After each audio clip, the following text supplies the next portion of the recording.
see you. Well, it says unable to share webcam. So there you go. You all know what I look like anyway. When I retired now more than 14 years ago, I had spent many years in public life and was ready to be anonymous. South Burlington seemed to be the perfect choice, and indeed it was. Everything I needed and wanted in a hometown was readily available. Then I read an article in the other paper about a hearing on airport noise. I grew up under what became the takeoff pattern for the LA airport, so I decided to go. In my first meeting, I found a city council where many members listened and comments were encouraged. And much to my surprise, the council actually listened to my comment about a designated area and adjusted the map. I soon realized that unless I wanted to be the person that everyone thought, what does she want this time, when I appeared, I needed to become more of a regular, and so I started to attend. I've come to know a bit more about my community and been grateful that all of you listen. And thanks to CCTV, I can even attend when I am away in the winter. After the airport, there was the water usage issue, there was the not well-used bike lane on Williston Road, and most recently, you all know me from the dog park. As I mentioned, something I read in the other paper brought me to my first meeting, and tonight is the other paper that brings me back, and unfortunately, my camera doesn't seem to be working, and so I can't hold up the other paper, but the byline, you all know, says South Burlington's community newspaper since 1977. Well, that was true until recently. Much has changed as a result of the pandemic.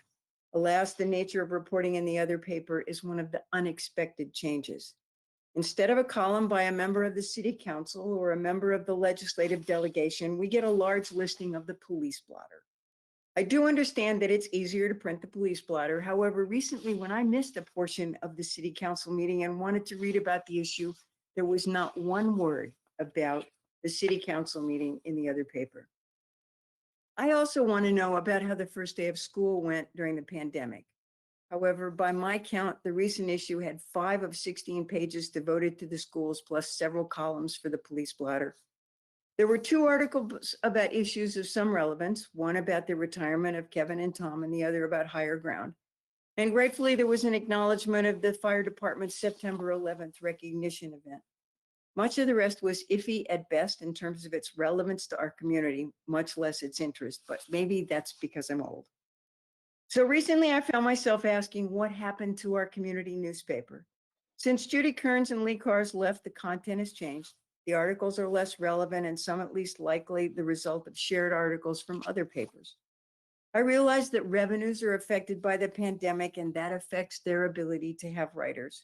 However, I'm guessing more copies are now in the recycling bin, having not even been opened because the information about our city is not there. Having said all of that, I'm here to ask the city council to explore what happened.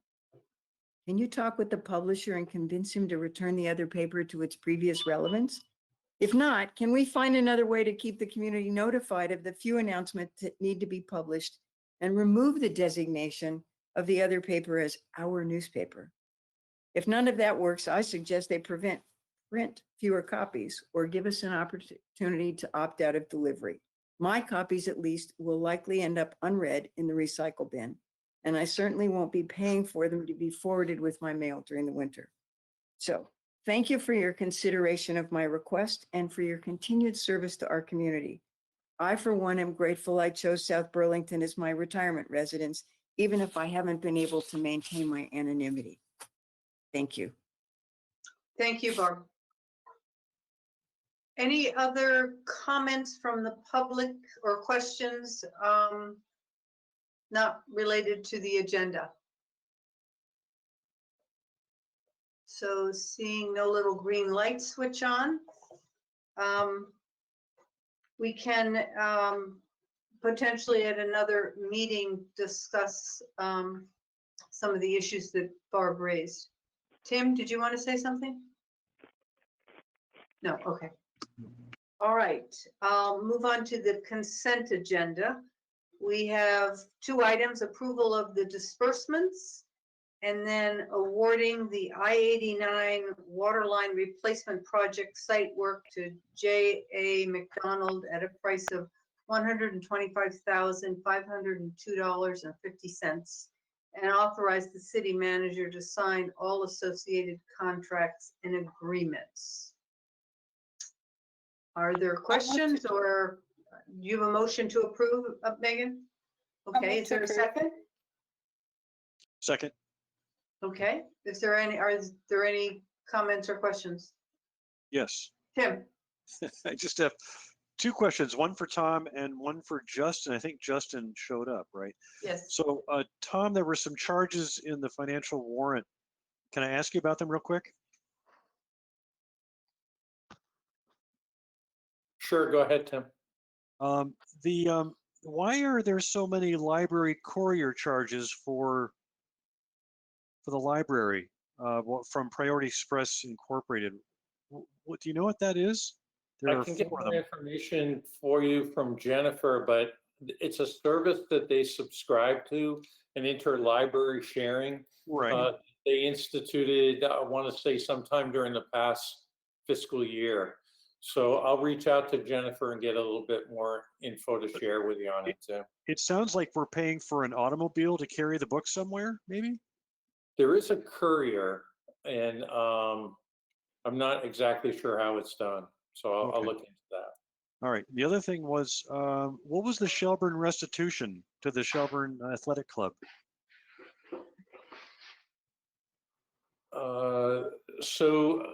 I believe that was a 219 account. That's through our Community Justice Center. Okay. So instead of going through the court proceeding, there was a restitution made through the hearing with Lisa Bettinger. So that's all state funded. That's nothing that comes out of our budget, but we're the pass-through agency for those funds. All right. Thank you. And the last thing is, Consolidated Communications is charging almost $800 for the Station 1, Station 2 intercommunication system.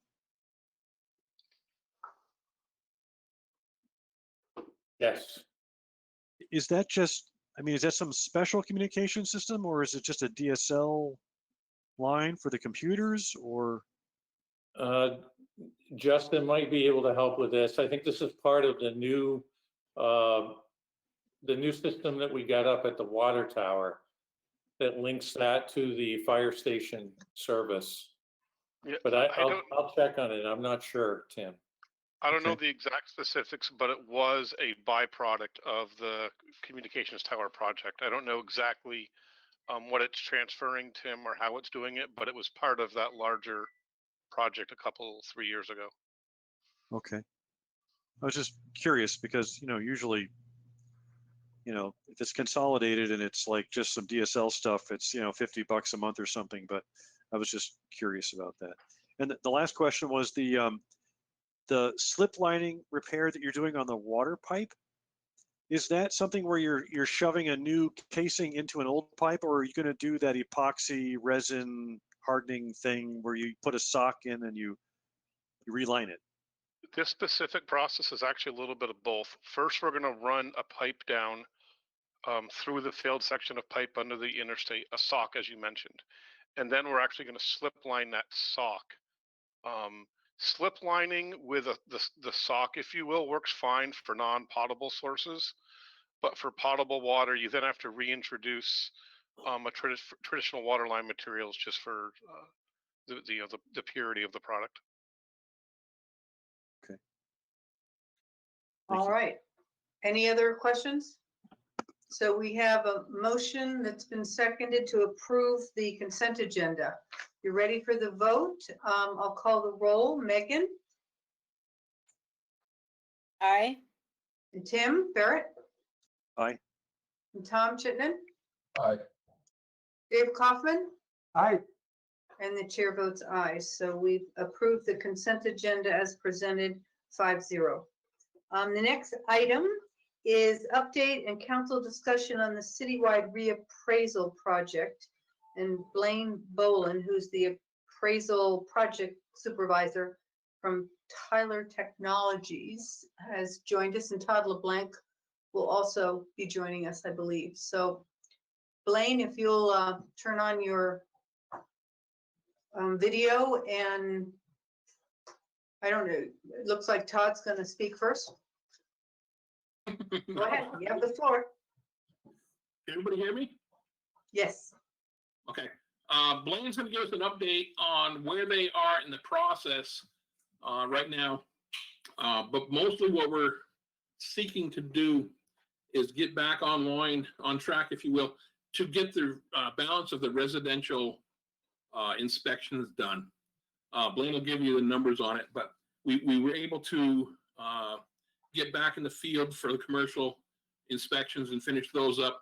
And now basically all we're waiting for is the rest of the residential inspections. And then they can go into processing all the data that they have. So Blaine is going to give you a rundown. Okay.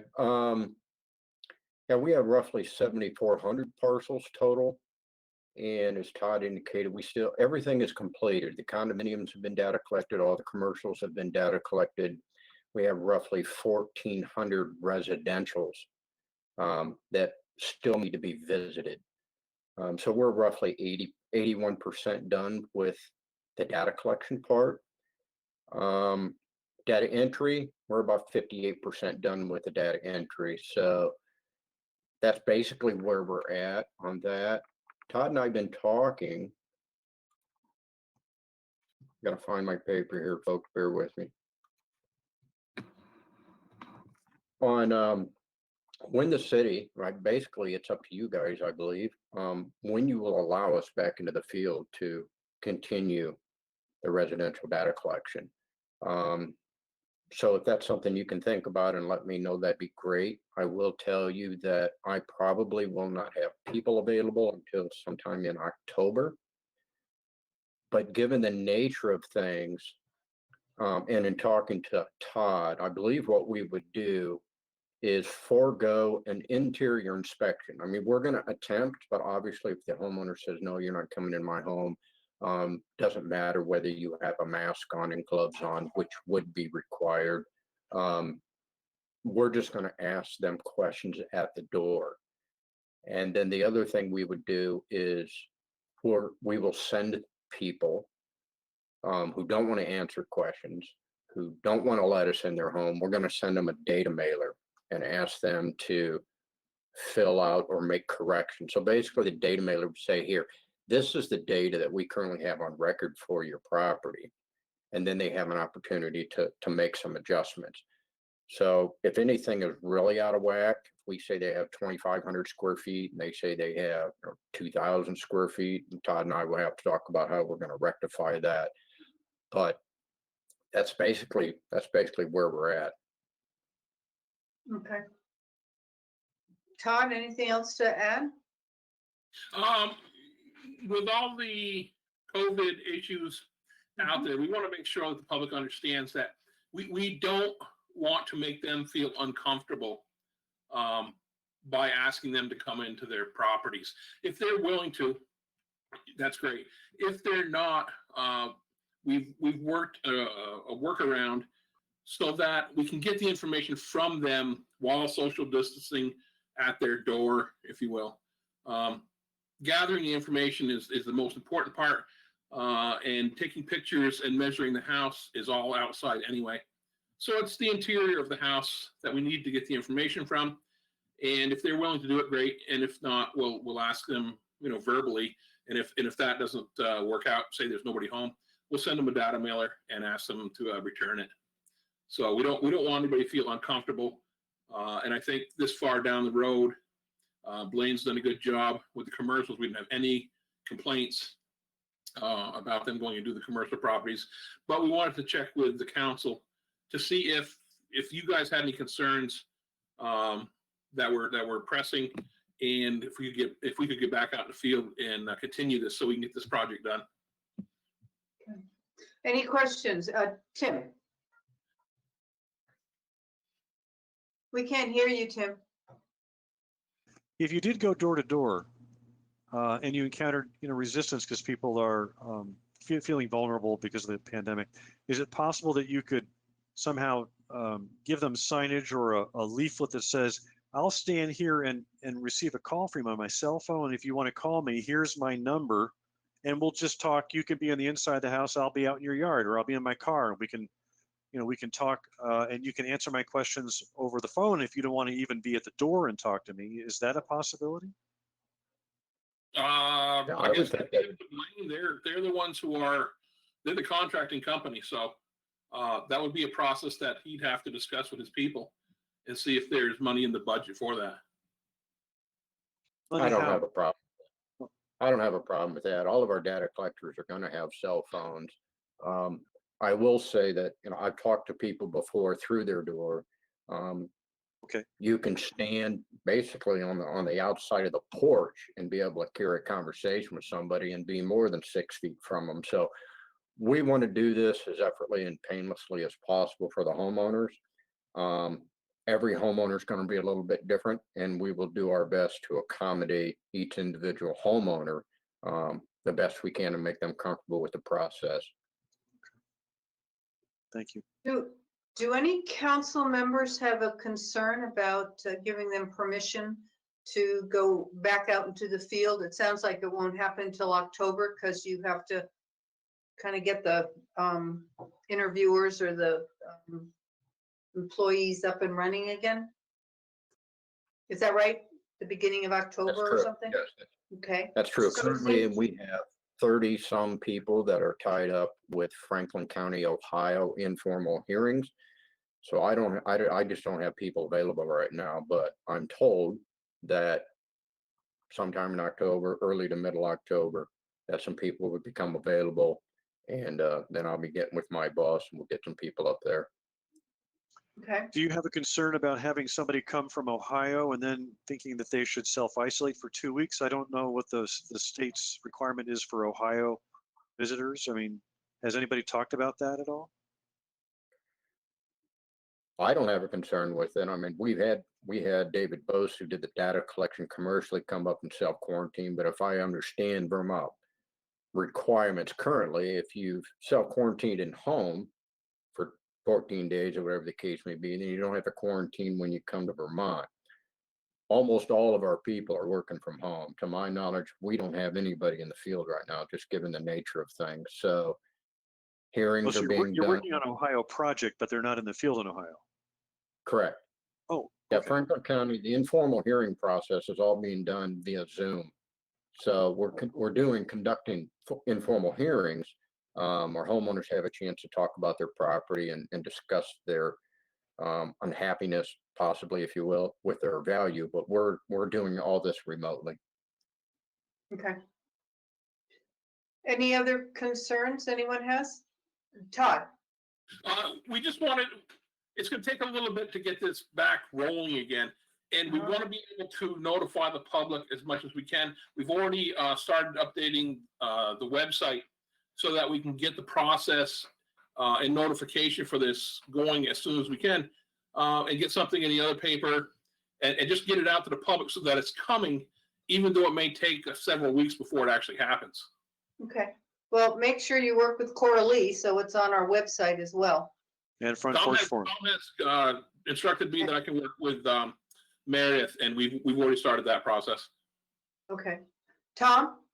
So you asking, yeah, I'm generally in support of the moving forward, but I'm really concerned that the governor's guidance on what's acceptable and not acceptable for businesses and any actions by governmental entities might rue the day. Are you asking if we're okay with charging them to send people out again to houses, or just to make these phone calls and do Zoom meetings? Because I would yield to the governor's guidance when it comes to whether or not we are at a stage where we can approve people knocking on doors to conduct these appraisals or not.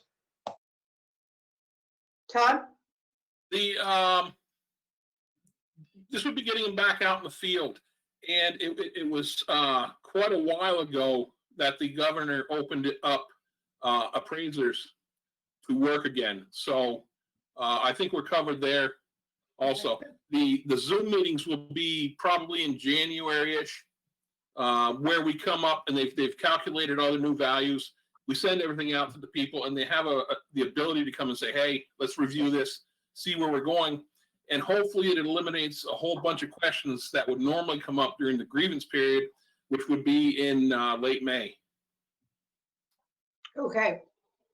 So hearing no other concerns, I think it sounds like you're trying to be very sensitive, and I think Tim Barrett's suggestion of maybe an alternative is phoning, using the cell phone, and they sit in their car, so there's even that more distance, or if it's cold enough, you don't want to heat the outside, you may not want to stand in your doorway. It sounds like we should go forward. So thank you. Any other comments or thoughts? Just one quick question.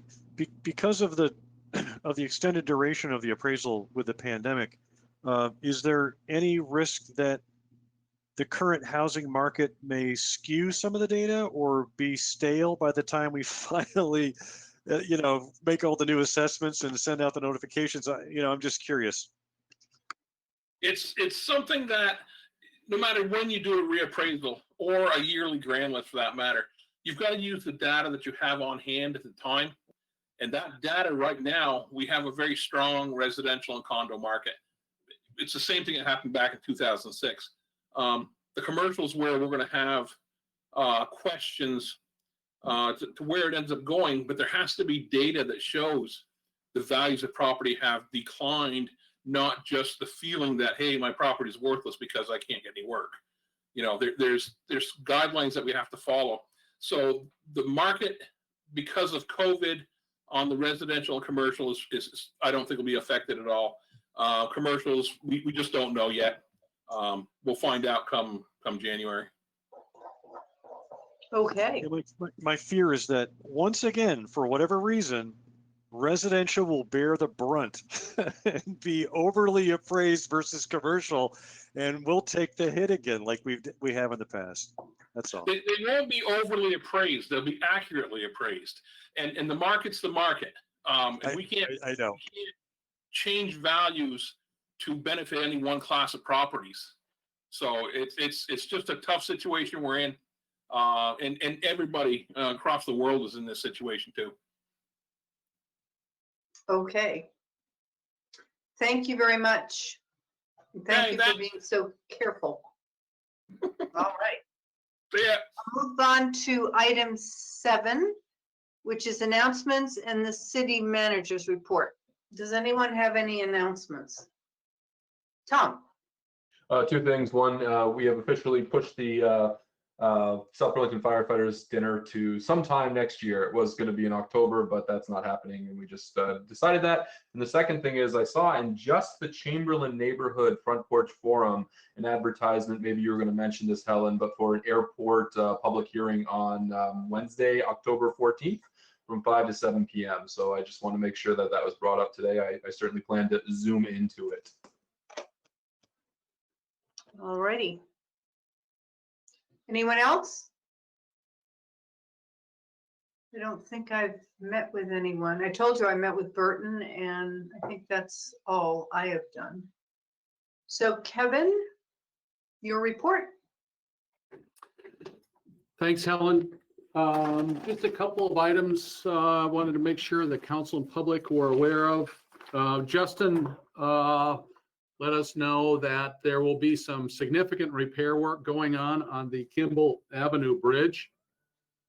Recall, the bridge is a temporary bridge provided to us by the state, and it was never really designed to be used for the long term. And so starting on Tuesday, the 29th, our crews will be over there starting to fix the bridge. 29th, 30th, and the 1st. It looks like we're going to have to close the bridge to traffic on the 29th and reopen on the 1st. So there's going to be a couple days there where the Kimball Avenue Bridge is going to be closed for repairs.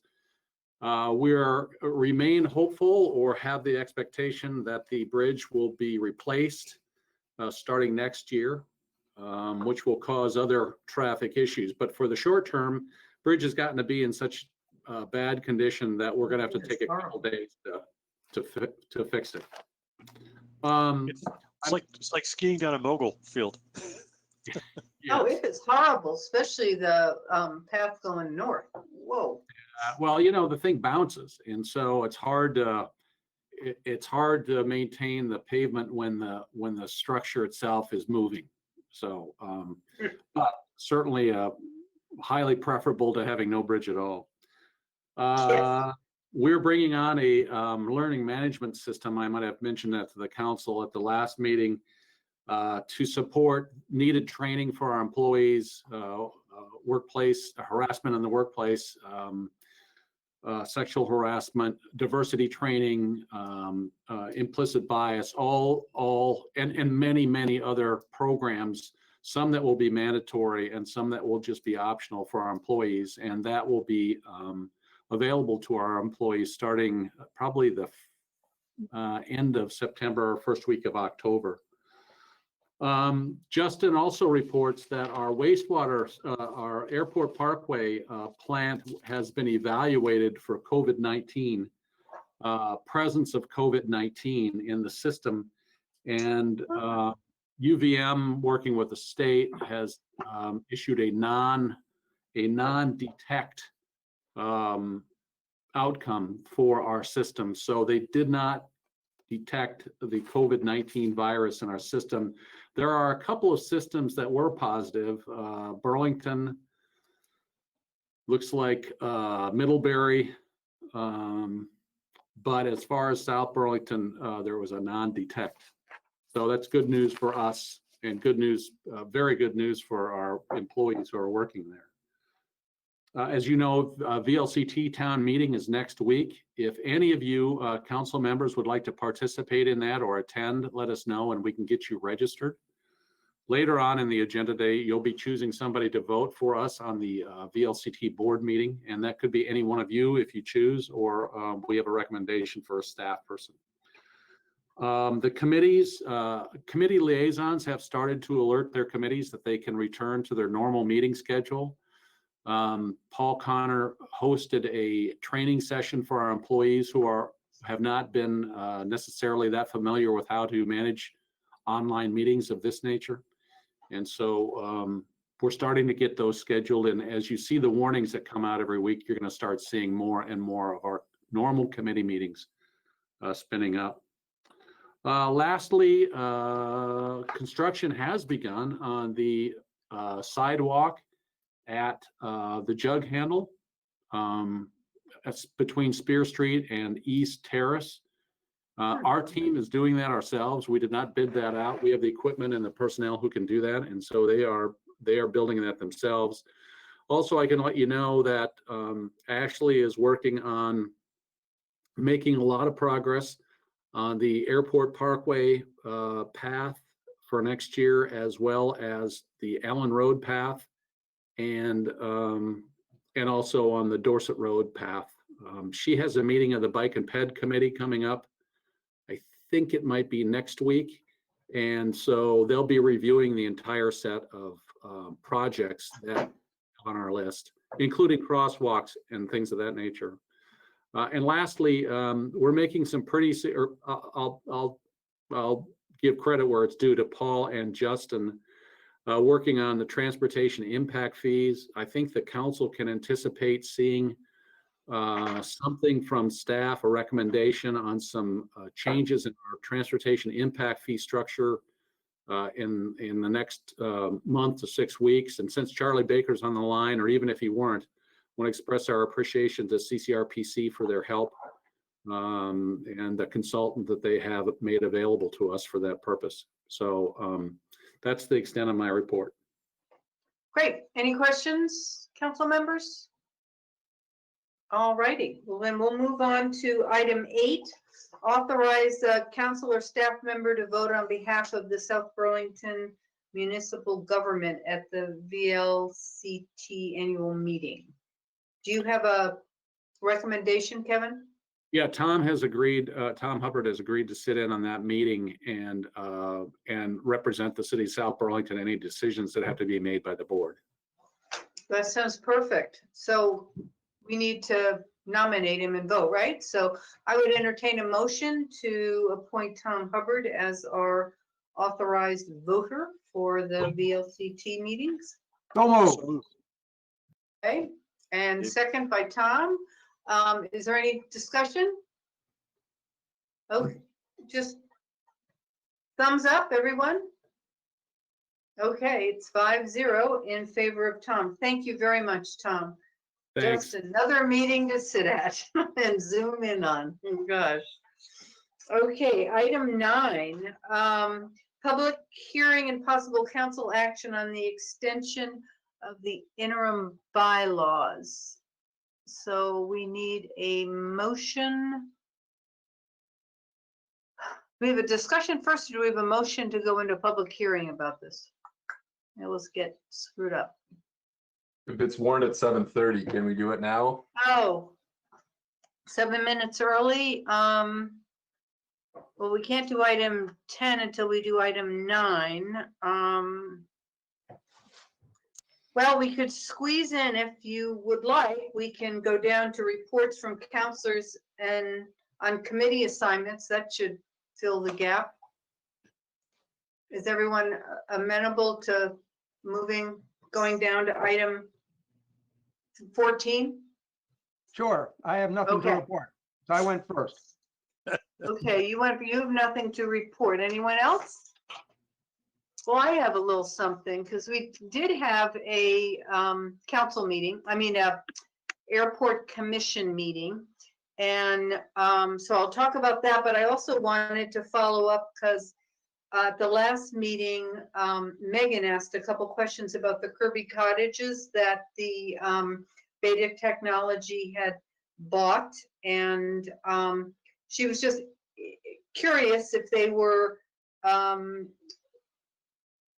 renting them or just providing them to their employees. And while I don't think the airport is necessarily privy to everything they're doing with them, the airport director believes that they were refurbishing them and furnishing them. And they're not renting them, but they are kind of as a subsidy for some of their employees. I think they have a lot of people come in who stay for maybe a month. So they kind of use it as guest housing that a lot of businesses occasionally do. When someone comes in just for, maybe 6 months and then they leave. So that's how they are using them. We also, just to report out, the airport did receive a sizable CARES grant, 8.7 million.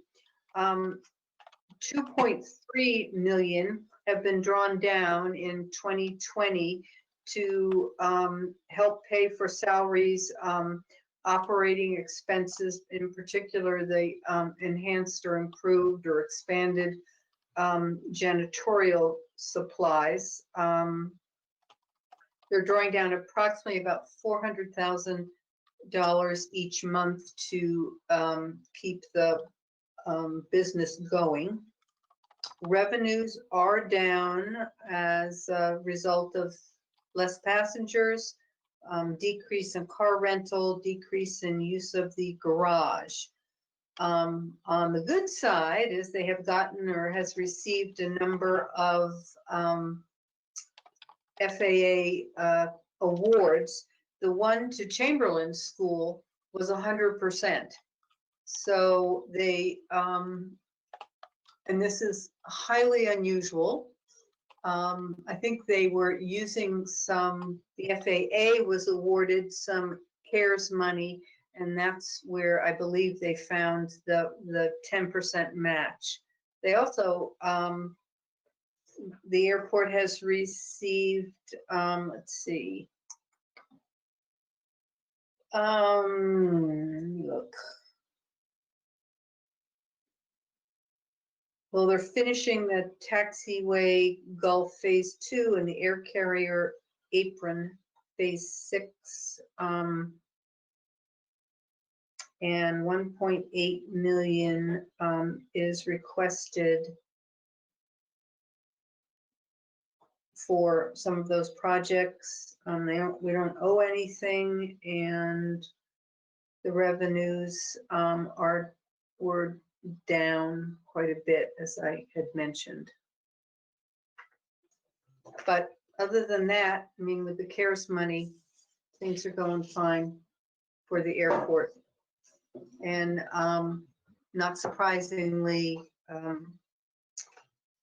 Gene Richards is optimistic. We haven't lost any airlines. They seem to be working with us. So that's my report. Did that answer your question, Megan?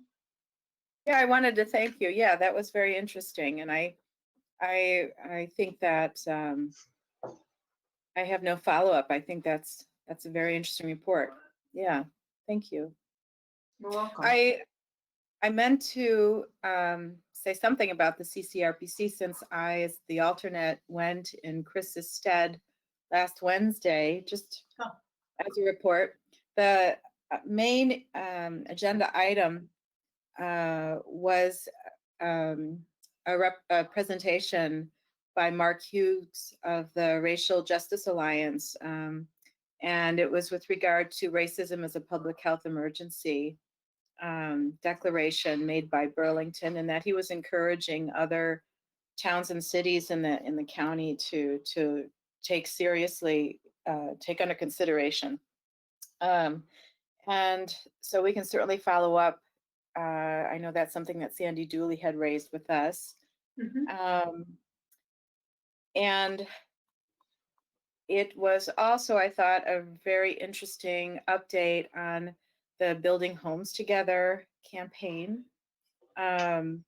Obviously, as Todd LeBlanc said, we still have a very good turnover rate in terms of people being able to sell or rent their properties. But it falls below, Charlie Baker, I believe, is online. It falls below his goals for, and I think the overall goals for the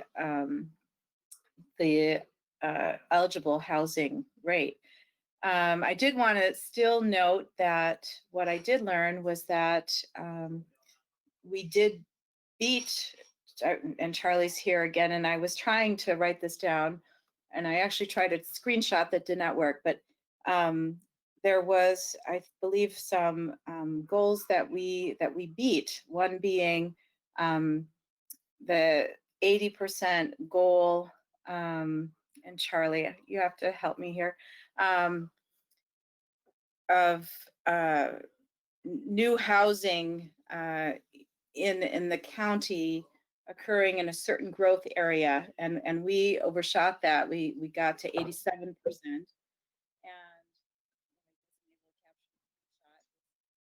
What I'm struggling over. Megan, we can't hear you. Oh, okay. You can't hear me? You faded out. We can now. There was a pause for a moment. Oh, okay. All right. The other thing that I wanted to say is South Burlington is leading in suburban development. So I would love to have actually part of our discussion, ongoing discussion regarding housing in South Burlington is this update. I was trying to get screenshots that just didn't work, so I gave up. And I would really love for the CCRPC to pass along that presentation to us, because it gave really informational data. One of which being that we are in the lead with regard to suburban development. South Burlington is. So I think that also shows the maps with regard to the different types of areas that have been targeted for certain types of development. And I think that would be something that would be helpful for us just to have in mind. Look over the PUD information as we move forward. That's all, and I'm sorry, it's not as coherent as I would have liked. It just, my technology didn't cooperate with me that evening, but I found that to be a really well done presentation. But when Charlie comes on, we can ask him for that presentation. Thank you very much. Thank you for going.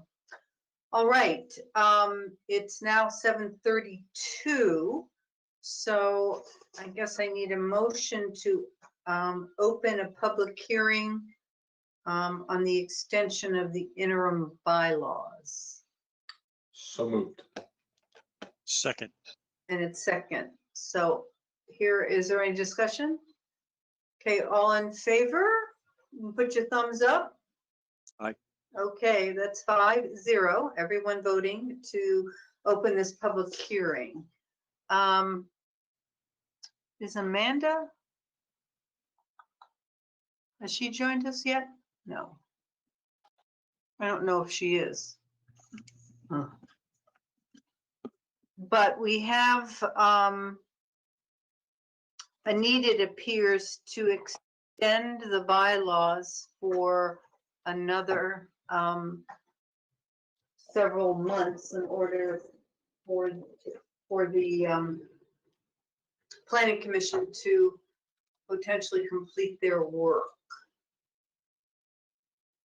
So there's also the option, I guess, I believe, if I read this right, is we could extend it for a full year and also have the opportunity, there's Paul, maybe you can bail me out here, have the opportunity to end it sooner than that, or we can just keep coming back every several months, I guess.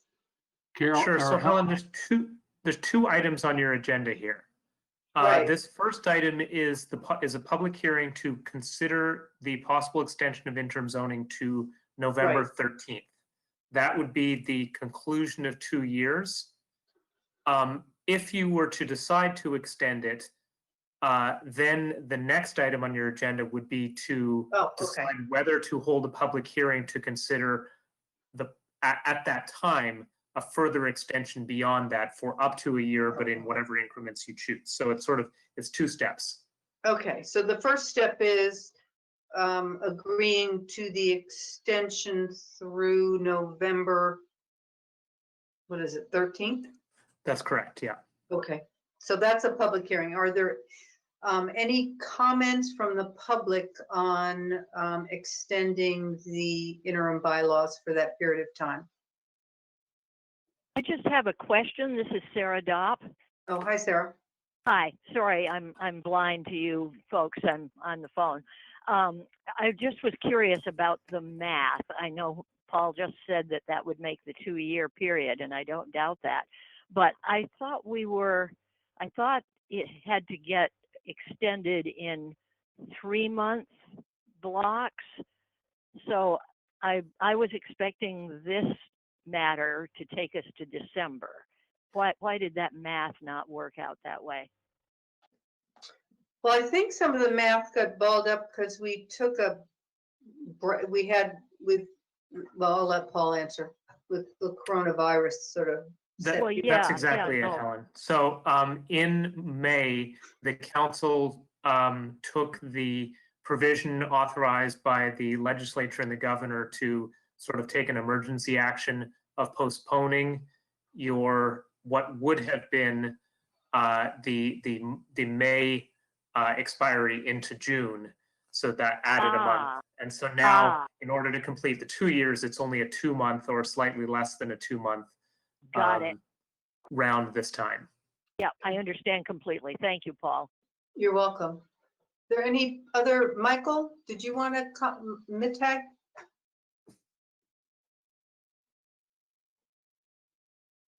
You need to put your voice on. There we go. Okay. No, I didn't have any comment.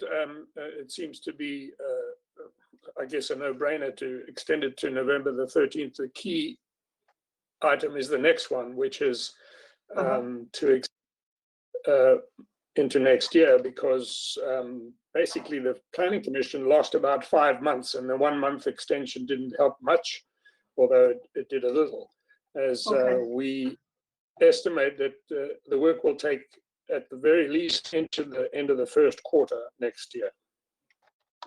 Alrighty. Are there any other public comments about this extension?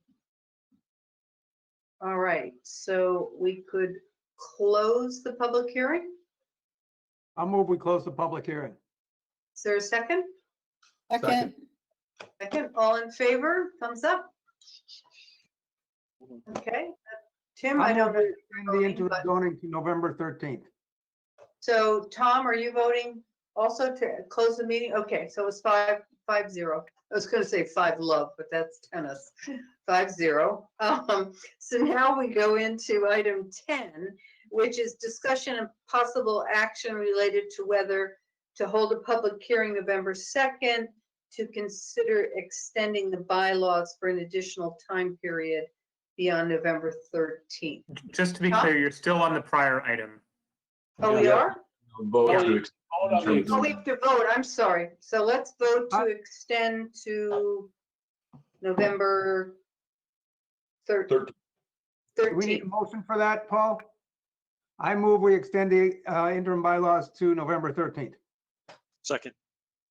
Okay, is there any further discussion?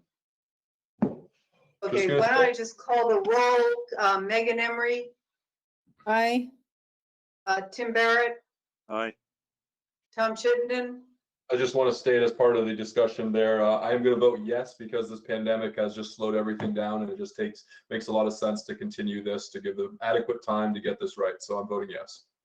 thank you. Dave Yes, and Helen really votes yes. So it's 5-0 in favor of extending the interim bylaws to November 13th. Now we have finally discussion at number 10.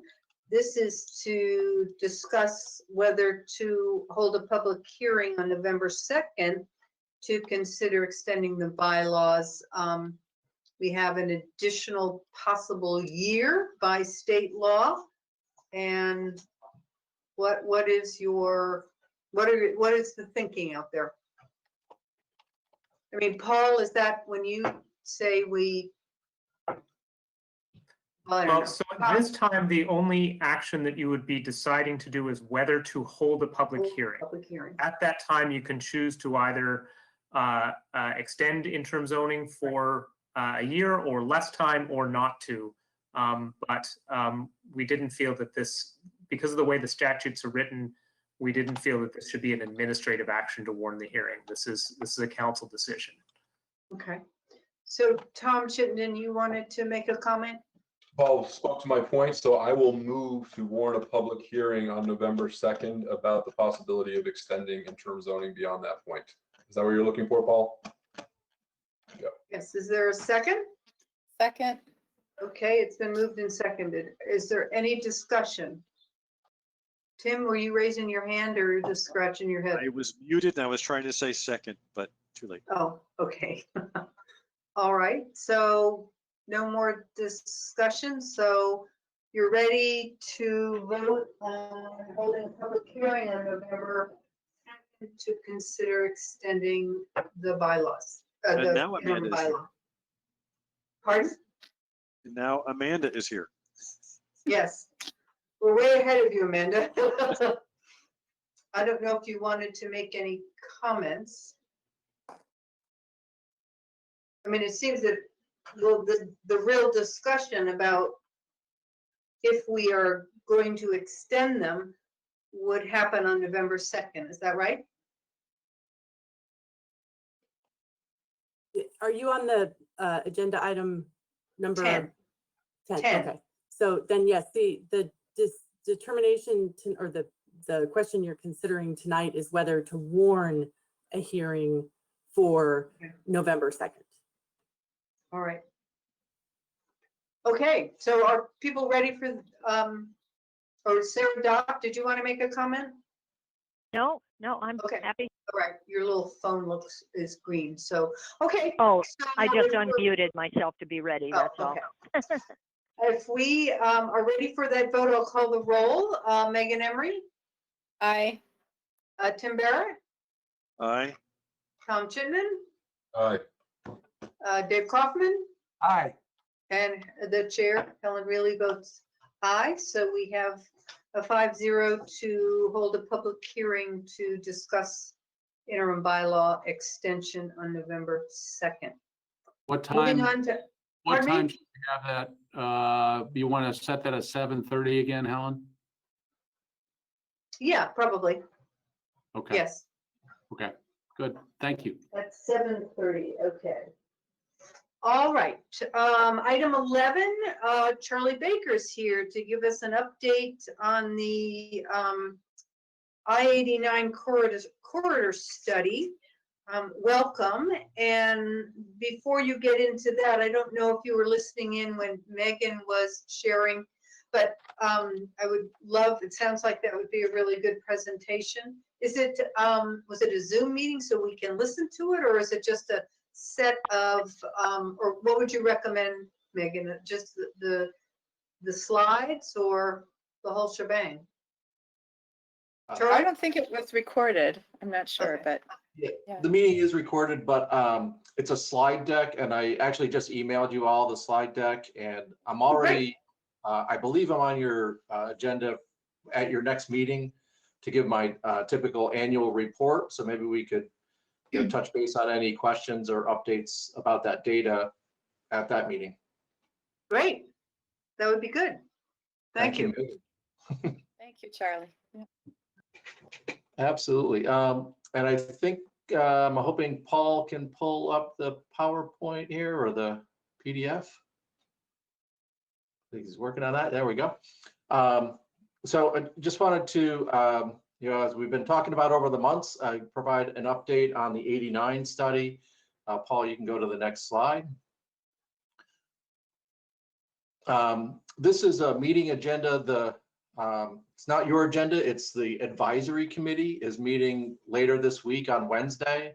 So this is kind of their agenda and where we are with the study, kind of reviewing the vision goals. On number 5, the big topic at this meeting is really reviewing what came out of a process to look at secondary growth possibilities or implications of new and or improved interchanges or widening on 89. So that's what we really want to dig into. I'll show you some more of that detail in a minute. And then also look at number 6, just some of the metrics and screening criteria that we'll use to evaluate things as we move forward. And just to update everybody, sorry, I'm jumping right into this, but we're looking at the I-89 corridor really because of the issues that happen at exit 14. But there's a lot of other issues. We're very focused right now on the roadway implications and the traffic, but that is not the big picture intention. Paul, if you can go to the next slide. So we're halfway through and we're very focused on this traffic because we're in this task that's just trying to narrow down what interchanges to look at. In the next task where you see alternatives identification, that's where we'll really start to get much more multimodal and look at comprehensive packages of investments rather than just road traffic investments. You can go to the next slide, Paul. And this is a little bit of a graphic trying to show that. So we're really in task 1 here. We'll start pulling together other things that is number 2 here on the right. And then in number 3, put together some different bundles that are more multimodal. So that's kind of where we're at. And then later next year, we'll be looking at what triggers different investments and get an implementation plan and final recommendations. So I think that's my way of telling you, expect to be hearing from us over the next year to year and a half about this. I wish it was going to be a little faster, but I think we're trying to dig down very deep and thorough, and it's going to take longer to do that. Next slide. We're updating the committee that we're talking to you tonight. At the last time I talked to you was probably in June, and we were talking about, we had 8 interchanges on the table at that time. We were trying to narrow them down. The advisory committee voted, even though Bolton and Milton had proposed interchanges that don't really help the situation around exit 14, those 2 municipalities asked to have those projects not completely die, but be considered in the future. So we'll talk a little bit about that. and maybe next fiscal year, looking a little bit more at those. And then another big point, this last bullet point on this slide, is as we start to work on multimodal comprehensive bundles of investment, we're going to do some targeted outreach to underrepresented populations, Black, Brown, New American, BIPOC populations in our region to make sure we're getting that perspective reflected. And I think, given the conversations that have gone on this year, we really want to do everything we can to make sure we're not making an investment in that disadvantages Black and Brown populations over white populations, or conversely, only benefits white populations and doesn't help Black and Brown populations. So that's some work to go on over the winter and into next year. You can go to the next slide, Paul. And Phil, please interrupt me if you have any questions on these. Well, I do have a question, and maybe this is the wrong place to ask it, but I was just curious, when you're discussing, multimodal and sort of alternatives to just paving some more, is part of the conversation or review, does it include, parking areas for carpooling? So you really, yeah. Yeah, that could definitely. I couldn't really tell from the little icons. Yeah, and that's good. We weren't trying to be too specific with those icons. Yeah, I do think we probably will get into park and ride lots, particularly if they're supporting transit service and carpooling. So that is something that definitely can come up. Amongst other things, yeah, we're going to be looking at transit services, bike paths, sidewalks, park and ride lots, and then also other things, technology, information systems that help things work better. And you can see that on this page, you can see the goals. You're trying to be very comprehensive. We're talking about safety, we're talking about livability, mobility, the environment, the economy, and also this notion of system preservation, which is really the maintenance needs of the interstate system, which is now over 50 years old. And this is evolving. The advisory committee made some edits to this to make it a little bit more multimodal, even such things as under mobility, I think. C under mobility is a new thing, which is addressing mobility needs of all users, including those who don't drive. So this is, if we come up with new issues over the next coming months, this document, or this page in particular, may evolve a little bit. Next slide. Sorry, I'm trying to get to the meat here. So this is, we looked at the potential impact of different investments to cause additional land development pressures. And so we had a panel. I want to thank Paul for participating. Paul was one of our expert panelists. Also Dean Pierce, the planner from Shelburne. Brian Shoup, the director of Vermont Natural Resource Council. And then we had three developers, Chris Snyder, Bart Frisbee, and Jeff Nick. And it was kind of a facilitated process to get their feedback on what they thought would happen in the real estate market with individual projects. And we ended up grouping those into 3 projects, although there's more than 3 projects here. One is a modified exit 14 with a ramp through the University Mall property. And that had more of a commercial impact, the group thought. And was likely to cause more additional commercial development beyond what's projected. The second scenario, they felt was going to be pretty similar, whether an investment was made at exit 13, improvements were made just at exit 14, and or widening the interstate between exits 14 and 15. They thought all of those would have some, cause some additional residential growth, and also possibly some growth in Franklin County, additional growth in Franklin County. And then the third scenario was exit 12B with the most significant potential for impact, both residential and commercial, mostly in that area, mostly in the southeast quadrant vicinity. Although I think that vicinity kind of straddles maybe the boundary of the southeast quadrant. So it was a pretty interesting, the panelists spent a few hours with the consultant team. The consultant team digested that conversation and tried to turn it into numbers and a technical memo. And that's available if you're interested and want to dig in more deeply about where these numbers came from. So happy to take any questions. And by the way, these numbers are only to 2035. We are looking out to 2050, so these numbers will get bigger as we look out to 2050. There will be more impact looking out further.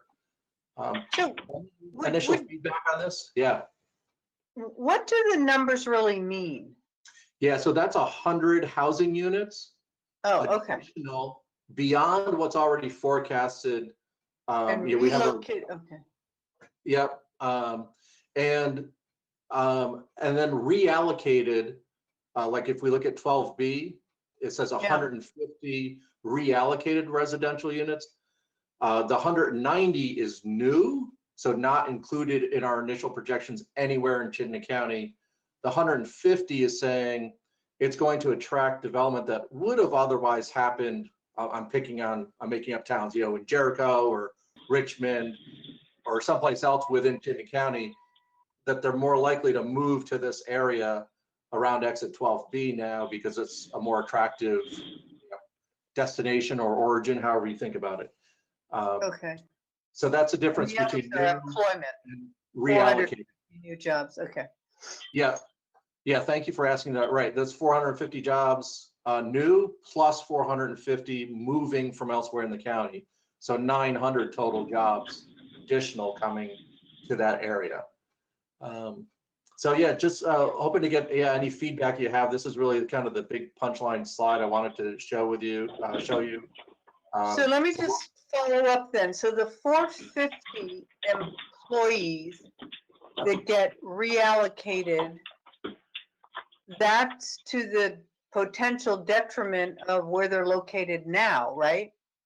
Well, these are all new employees, so it's not stealing existing jobs. It would be some of the future growth that's forecast would be shifted To this area versus Right. they wouldn't grow in Jericho, as you pointed out. Okay. Exactly. Yeah, sorry, not to pick on Jericho. If Jericho, Well, I know, yeah, but okay. we love Jericho. Are there other questions? Yeah. Who is yeah? Oh, that was Megan me. has her hand flicking. Megan. Yeah, I don't have a question. I thank you for your question because I had the same question about what these numbers mean, Helen, but I just have a comment. And, I come from a major metropolitan area and I was relieved to move to Vermont. And I shared this with a resident. I had a conversation with someone who grew up here now in my neighborhood in South Burlington, and he said he would never live here. There are too many people here. And he's living down in Moncton.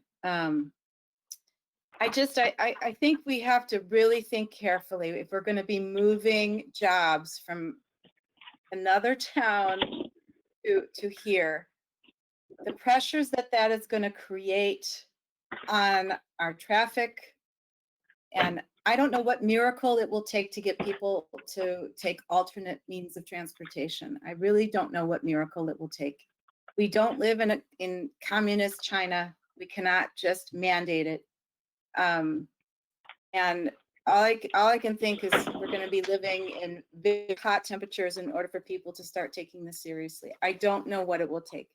I think we have to think very carefully about the future when we look at these numbers. 900 jobs looks great, right? Everybody wants jobs, and it's politically, right? That's what we should all do in order to be reelected and governor and move on to the Senate and what else. But we have to think carefully about what living environment our residents want, what living environment is actually optimal for quality of life. Growing up in the Chicago area, I loved going to all the cultural events, but I have those cultural events here and I don't have to deal with the downsides of living with millions of people. And Vermont is becoming more and more attractive. I mean, as we see global warming occur, you know, Vermont is relatively, compared to the Southwest, compared to the Midwest, compared to the South, compared to the Eastern Seaboard, the Northeast is looking pretty good. And so we just have to think very carefully about what world we want to plan for here. And I just want to say that. I mean, we're all politicians by, you know, the very fact that we ran for office. And so how could anyone look at 900 jobs and turn it down?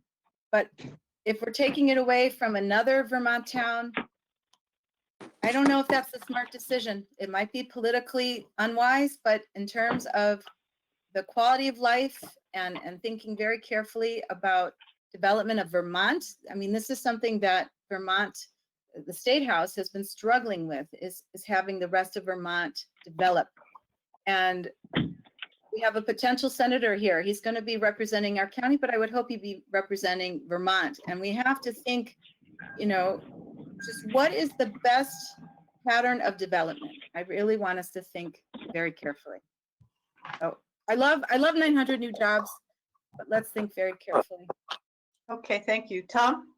So Charlie, great presentation. And I want to say I am very excited about 900 new jobs, and not because I'm an aspiring politician, I never embraced that term, but because I see these as not just any jobs. These are jobs that are going to be in office buildings, that are going to have a higher quality of life and are going to create more opportunities for people to stay here, live here, work here, and thrive here, which is my little catchy politician phrase. So, and to your other point, Megan, there, I'm just really excited that these might occur where we want them to occur, close to Burlington. So I think this is the right kind of development that we want, close to our population center and not spread further out into the countryside. And you said miracles to get people to do more public transportation. I'm excited that what Helen mentioned earlier, that some better park and rides to get people out of their vehicles. And as we start thinking about self-driving vehicles, the more we can design these interchanges and have those amenities so that people can get out of their in single occupancy vehicles and more conveniently share a ride with somebody else or hop on the bus. That's what we need to do. And I see these interchanges as opportunities to have those discussions because we're working with a cleaner or blanker slate. But yeah, it's a trade-off. These are competing interests between how much green space we're going to have in these spaces and how many jobs. But I'm excited not only for the number of these jobs, but the nature of these jobs. The last thing I want to say, because you mentioned the politician piece, is I remember John Dinklage, former councilor, when I first got involved in city council, he said this corridor could be the next Silicon Forest, like the Silicon Valley, if we fostered and welcomed it. Because there's a lot of employers that I've heard Kevin Dorn mention this, like Google's and Amazon's, that want to have presences in Vermont, but they need easy access to labor markets and supply chain efficiencies that you only get when you're close proximity to the interstate. So I think this is great work, and these 900 jobs, yeah, I'm one of those politicians that gets excited about those because it's easy to do that.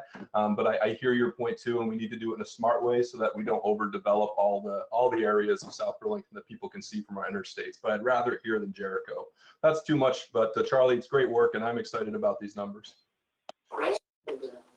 Okay, Michael, are you wanting to make a comment? Yes, two comments. One, it's always a good idea to have a presentation like this viewable, any audio visual in the agenda so that we can look at it beforehand and at least know the content and perhaps develop some questions and that we'd like to ask. So, you know, that was my fault. I apologize. Kind of gets sprung on us. The other comment I have, the panel that Charlie mentioned had our city planning and zoning director and 3 or 4 developers and perhaps 1 or 2 experts in this field, but there was nobody representing those of us who have a different interest in transportation infrastructure.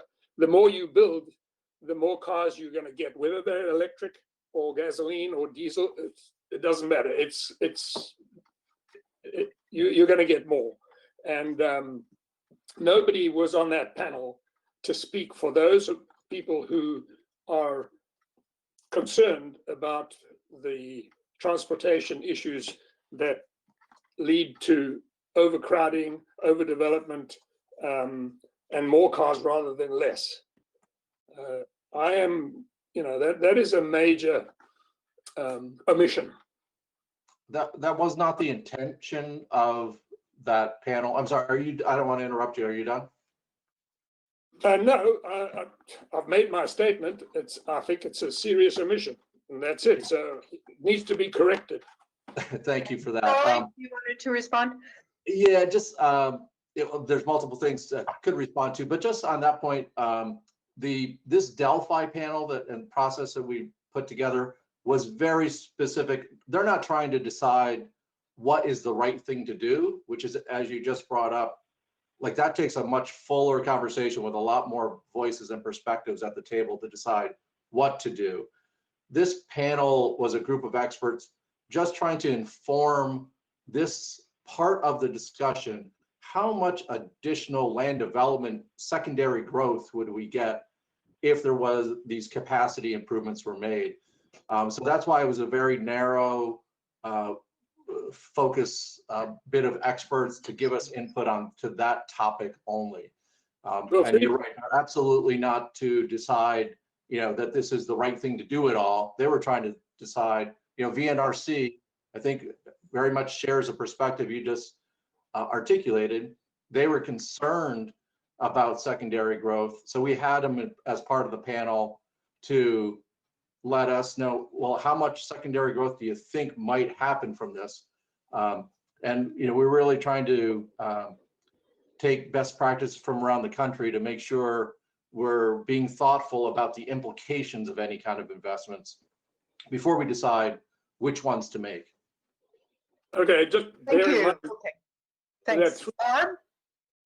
Service, did you want to say something? You have to turn your mic on, though. Sorry, I figured out how to turn on my camera, but not my mic. I think somewhere between Megan and Tom and Michael is a compromise. I happen to agree with Megan that I live here because I don't want to live in Los Angeles where I grew up or any other number of cities where I have lived, and I left them to enjoy the amenities that I now have.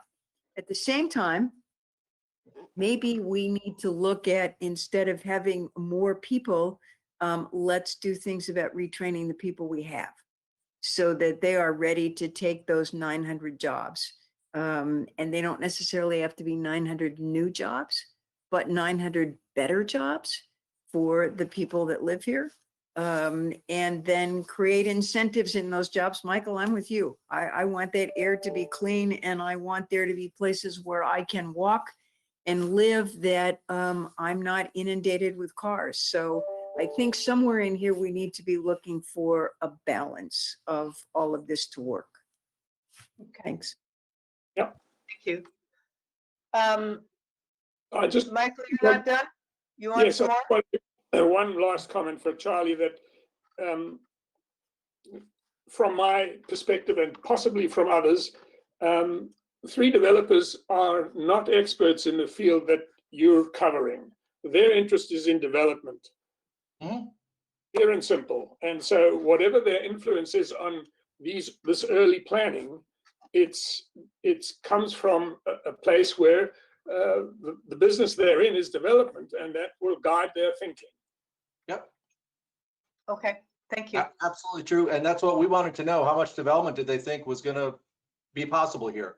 We're not asking them, again, just to be clear, what should be done. And again, we want to keep having this conversation with South Burlington because this is our community.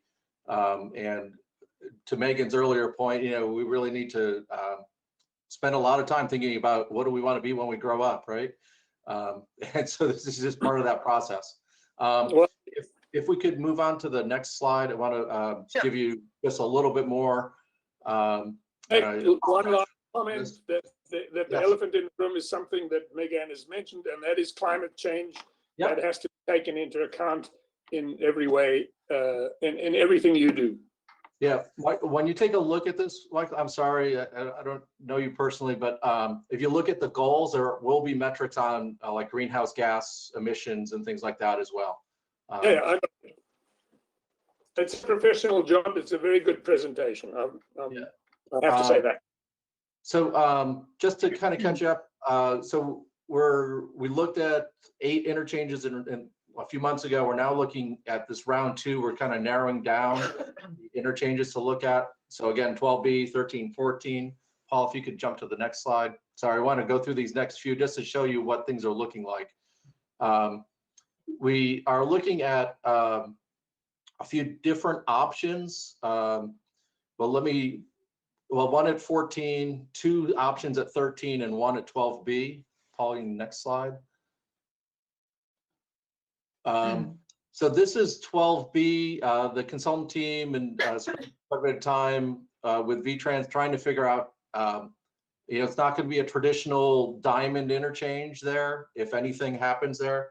So they've come up with this conceptual design that northbound, you would enter it to and in off Tilley Drive. And then on the southbound, you would get on and off at a new light on 116. So, it's a difficult environment there because of the development that has occurred right around the interchange, particularly on the north side there.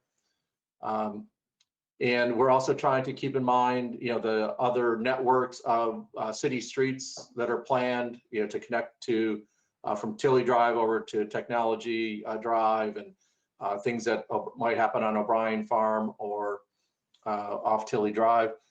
So you can go to the next one. 13, I think last time we talked a little bit about this notion of like a U-turn idea.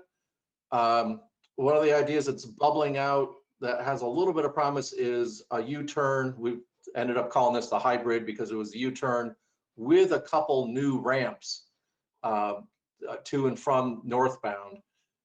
You get, this allows you to get full movement around exit 13 without a major new interchange, redesign, but some additional ramps. There are definitely issues with this, particularly the VTrans and Federal Highway are very concerned about the U-turn, having a left off ramp and then a left on ramp and all the weaving that needs to happen. So lots of issues here to look at. Paul, if you go to the next one, and this one may blow your mind. So this is, sorry, I didn't mean, and you love, the engineers call this a SPUI, S-P-U-I. It's a single point urban interchange. So this is, we kind of looked at a lot of interchange configurations. This is a little hard to see because the new roads would replace some of the existing roads that are still on this graphic. But every movement would actually happen at that huge intersection over top of the interstate. And the 189 segment that goes from Shelburne Road to Kennedy Drive would actually go away and move up to where the westbound traffic is. So sorry, this is a little hard and I'm pointing at a screen and you can't see me pointing. So the eastbound traffic on 189 would actually be like almost on the same path. And Paul, I don't know if you can articulate, but if you go eastbound towards Kennedy, towards that big interchange, you can see a bunch of turn lanes there. So it would kind of reduce the footprint of 189 and allow for all movements to happen here and make some operational things better. So it's an interesting thing to look at. And Charlie, at the top of your screen, you should have a little tool that says drawing tools. Everybody's got that now, but it's intended for Charlie. If you want to click on that, you can click a highlighter. yeah, I don't see that right away, but I will. Oh, gotcha. Okay. Thank you. Yeah. So anyway, this this, if you can you see this? My pen here?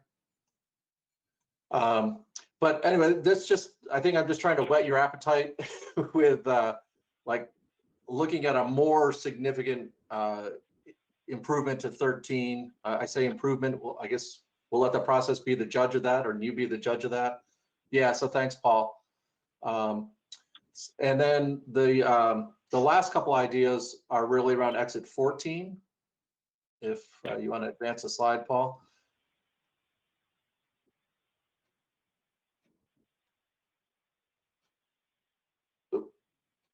Not going forward, Paul. Oh, there it is. There we are. And so this was the notion, you know, the northbound to eastbound, you know, northbound 89 to eastbound Route 2, Williston Road. You know, that obviously that ramp dumps you, you know, you got the double light right there. So one of the things we were looking at was, could we do something that actually maybe helps support city center in a more direct way and have the northbound off ramp bring you into city center? So exit 14 is pretty tough to work with. We already have a full clover leaf. You really can't get much more traffic capacity beyond a full clover leaf. So we're just looking at some, you know, I will say the less significant changes here, but seeing what helps operationally. And we're definitely gonna be looking at what helps all modes here too.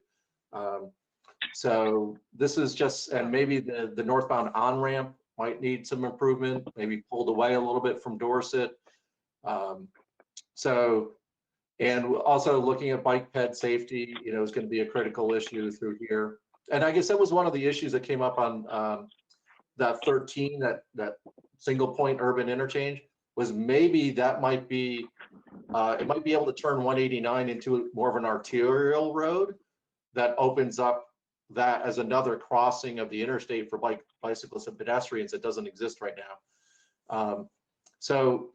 Anyway, those are kind of where the interchange thoughts are right now, and happy to take feedback now, but we're going to be going through a lot more analysis on these in the next, in the coming months. And the next time I come back to you will be with, you know, how do these investments compare to each other, and you know, what are the implications for the community? I think as the previous conversation showed, you know, that's really what we need to focus on, and is this what we want for South Burlington? Paul, I don't know, might be another slide or two with just kind of next steps. Oh, I'm sorry, the metrics. I'm hoping, Paul, if you can share this presentation, and I apologize for you not getting it further in advance. We are looking at the objectives and metrics that are more well-rounded. You know, obviously some are more applicable to evaluating interchanges. Some will be more applicable to evaluating packages of multimodal investments. But if any feedback we could get in the, you know, coming days or weeks on these metrics would really be appreciated. Let me know if there's a better way to ask that question, but or if you want me to send something more specific in writing, we'd be happy to get that. And you can go to the next one, Paul. I think this is just 2 or 3 slides on the metrics for each. Yeah, go to the next one. Next one. And so we're working on trying to finalize this evaluation in the next 2 to 3 months. And then we'll have some meetings at the end of the calendar year to kind of close the loop on this interchange question. And figure out which interchange, and we're trying to narrow down. I just showed you 4 interchange options. Our hope is that there's 0, 1, and no more than 2 that go into the bundles. You know, that we really kind of pick if there is something that seems reasonable and people are interested in pursuing, not to implement, but to evaluate as part of bundles, that we do that kind of over the winter here. Decide which ones to move forward with and which not to. And again, the last bullet is about getting some more outreach to underrepresented populations before we put the bundles together. So sorry, I know I covered a lot. I took up a lot of time. I apologize for that, but No, thank you. That was interesting. You're gonna send us this or we will get it? Yeah, yeah, Paul already has it, if he can share, and please let me know, you know, if we should spend some more time with any of your committees or commissions, you know, the Planning Commission, Economic Development, Open Space, you know, whoever, happy to spend some more time with those groups, digging into more detail to get some more feedback, so. Okay. Any last questions or comments, Tim? Quick question, quick comment. Charlie, thank you very much for the presentation and all the work. I would love to see more proposed roundabouts in these plans where they are applicable. Please, Chittenden County is sorely lacking them. Montpelier, that area, Waterbury, they've got all the roundabouts. I can't abide by that. We need more roundabouts to compete with them. What can we do? Yeah, yeah, sorry, that's funny. You must hear me in my office sometimes. But it is very weird how often progressive Chittenden County can be on a multitude of topics, except roundabouts. And so it's confusing. We did have the consultant team look at some roundabout options, Tim, just to make sure. We couldn't find, the volumes are such on Williston Road that it really didn't work there. But I'll ask that again and make sure we kind of try to address that, because I know we will hear about that as we go forward as well. I mean, we're going to have a Doesn't matter. diverging diamond. That's pretty cool, but I still want more roundabouts. No, Isn't it a matter of space? It's a matter of space, and our land value is very high. Lots of times it's a matter of space, but there is a surprising, I don't think whatever you want to call the thing in Winooski has not helped the image of roundabouts in Chittenden County. And so, you know, it's been a challenge. And I mean, there have been, you know, in Williston, the select board voted to put in a roundabout and it got recalled, you know, and they did a popular vote and the townspeople voted it down. You know, and there's been a couple other instances where it's just a very negative, unjustified position. So anyway, but thank you, Tim, for that. Always helpful, Helen? Tim. Yes. Helen, could I ask Sarah? a question? Yes, you Yeah. may.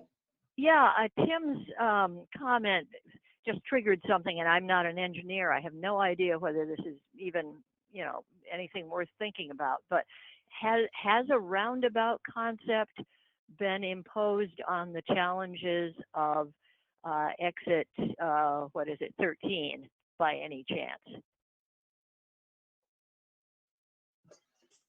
At exit 13, not that I'm specifically aware, but I will follow up with the consultant team and see. They may have mocked up some concepts.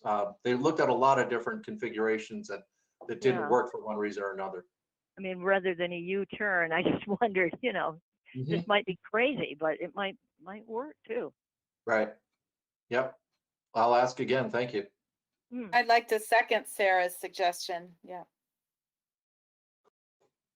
Yeah, there's major cities all over the world that have roundabouts.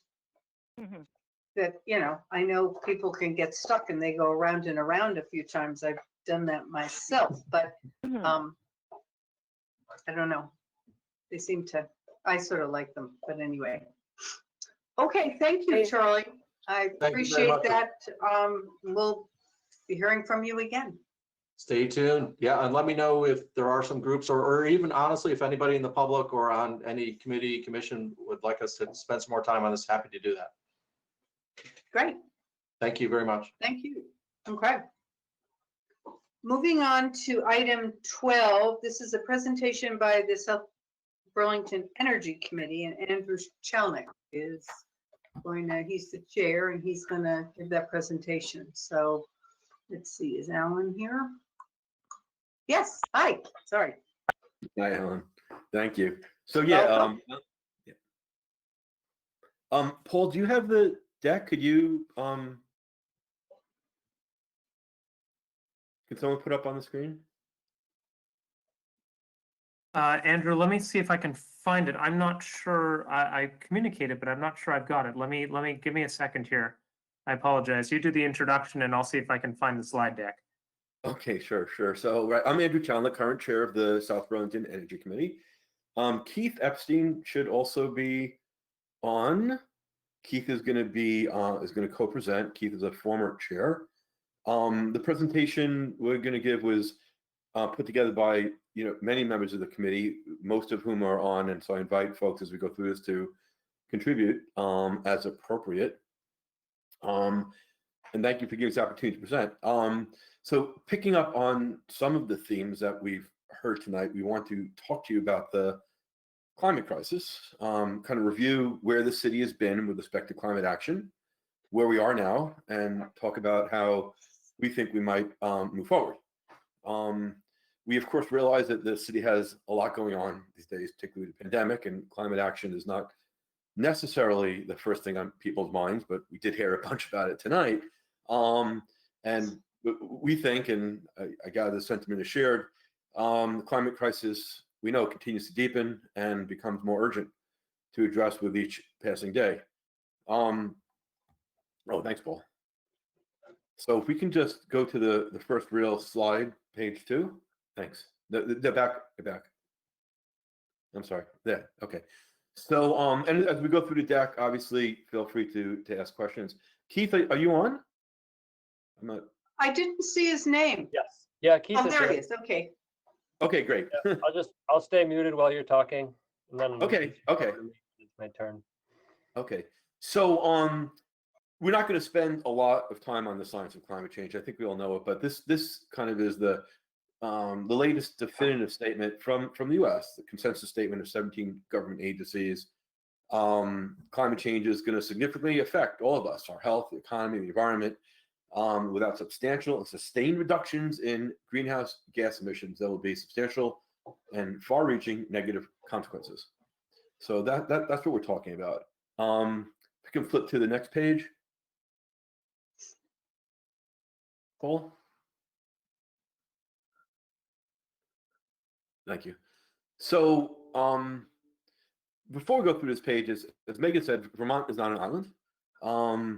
Vermont, putting aside the immediate impacts of Vermont within its 4 corners, Vermont will be under tremendous pressure. If we don't get a handle on climate change, as people from the coast and other areas affected by climate change want to migrate, as species are lost across the globe, it will impact Vermont. As the cost of climate change to the nation and the world mount, Vermont will surely be asked to bear some of the costs.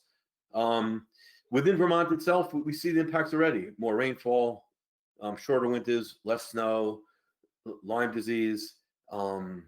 We've had our own share of disaster declarations as tropical storms have moved through, asthma is worsening. So even within Vermont, climate change is something that's impacting us as we speak.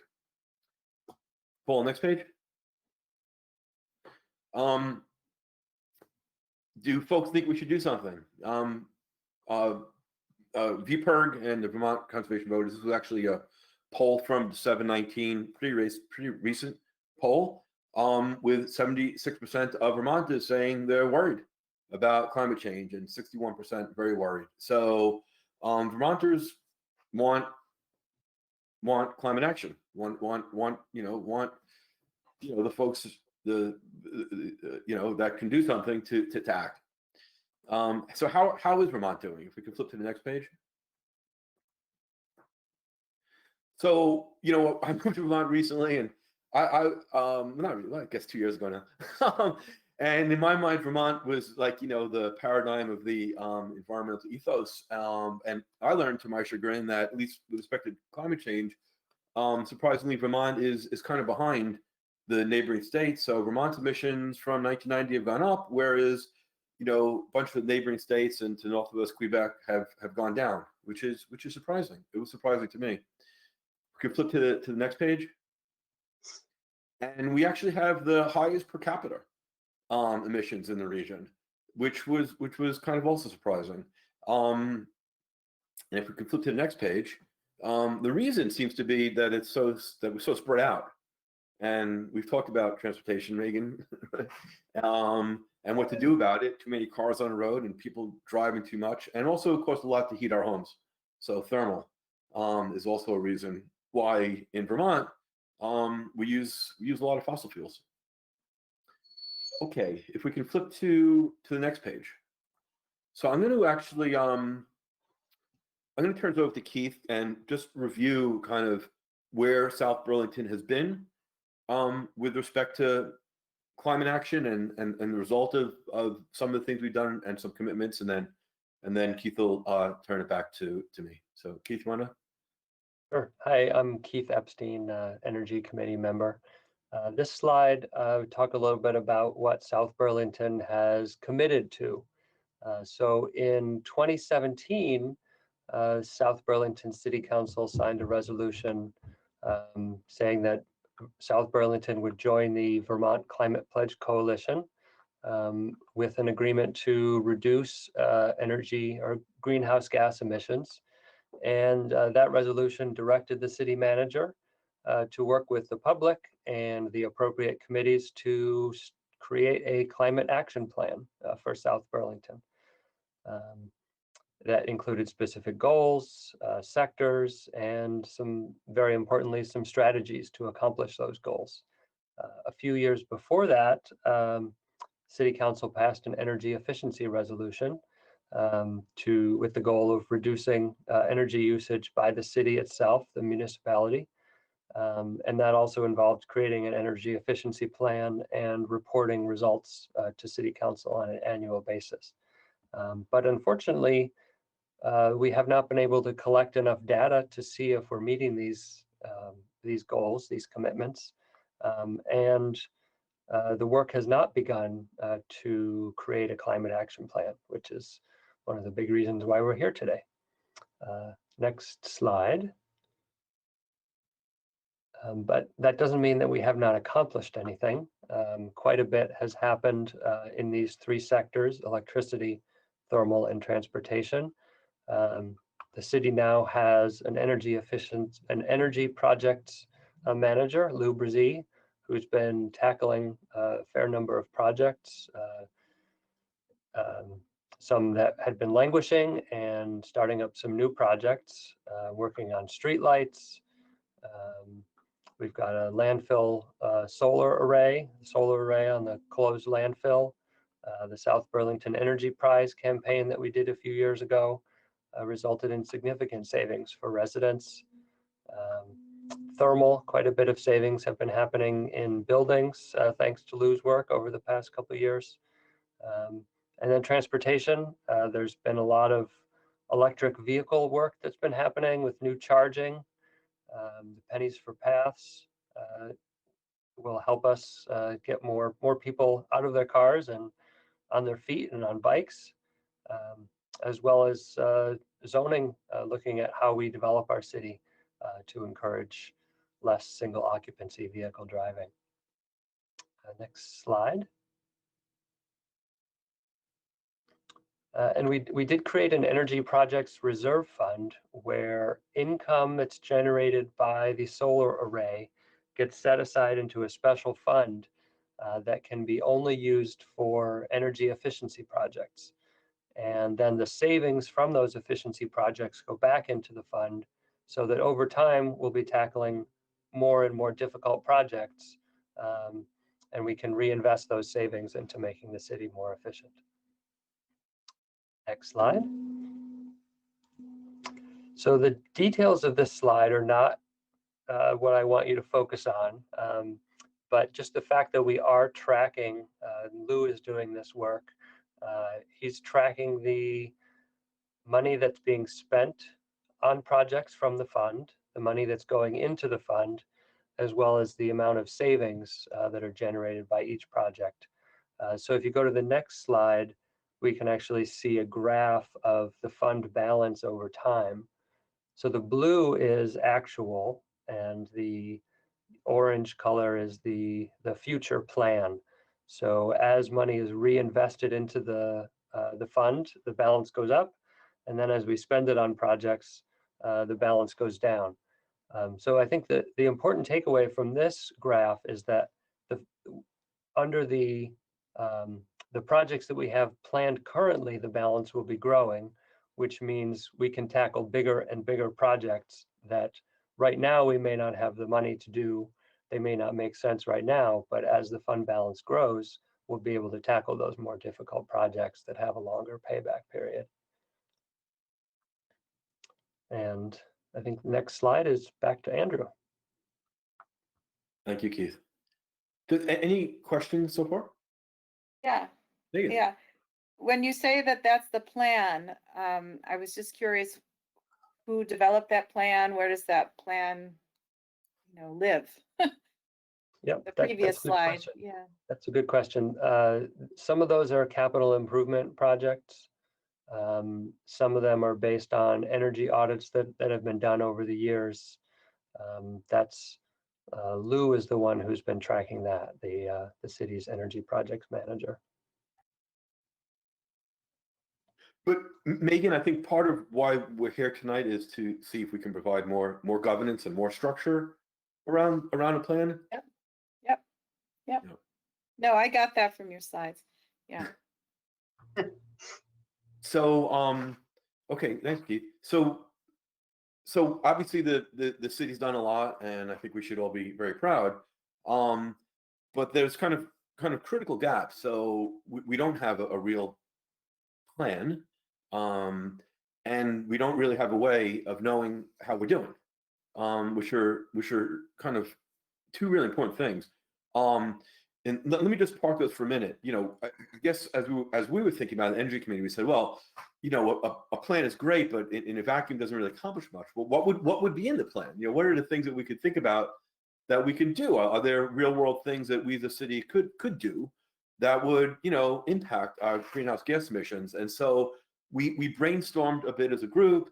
We talked with lots of other folks, other energy committees. We actually also brought in a consultant who helped Burlington develop their plan. And with all that, we're going to go through and we listed, some things that we might think about doing that might be part of the plan, and that we could do in parallel while the plan is being developed. No reason why we couldn't knock some of these things off in parallel, because putting together a full-blown plan could take a bit of time and effort. And we'd like to kind of, get things done too. Okay, so if we go to the next page, Paul. So we've kind of broken this up into municipal, school, commercial, and residential. And I don't want to go through every item here, but some of these themes are familiar. We've obviously, I know the city is considering and intends for solar on city center, so we want to encourage that. We think the wastewater plant is also a place where solar could be valuable, as well as we were speaking with Lou, and he tells us that a water turbine could also be something that could be installed, and it can generate energy as the water from the plant leaves. You can kind of capture that energy. For thermal, as Keith mentioned, a lot of the municipal buildings have been, have been studied, and there have been improvements.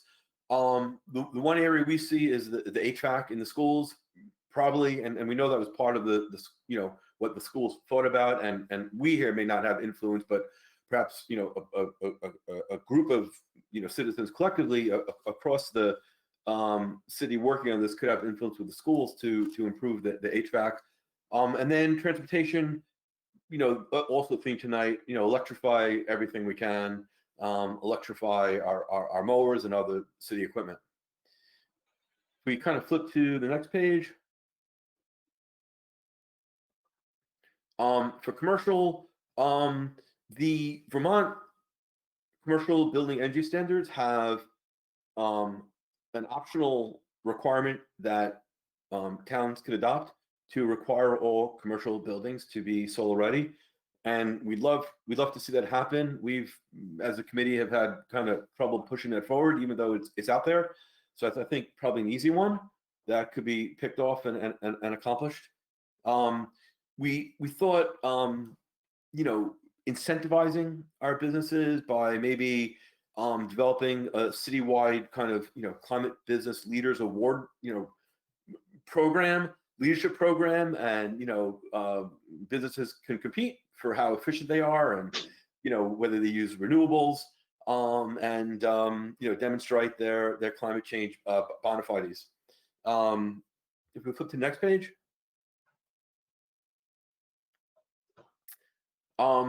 For residential, we thought, it's not really, it's interesting. The Vermont has a wonderful stretch energy code, which the city has adopted.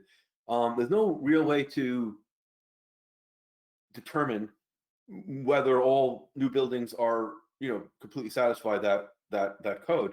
But one thing we thought could make sense is to adopt a program, and this could maybe be voluntary, similar to the Climate Business Leaders program, where folks are incented, and maybe our real estate agents are incented to have folks disclose the efficiency of their homes, on sale.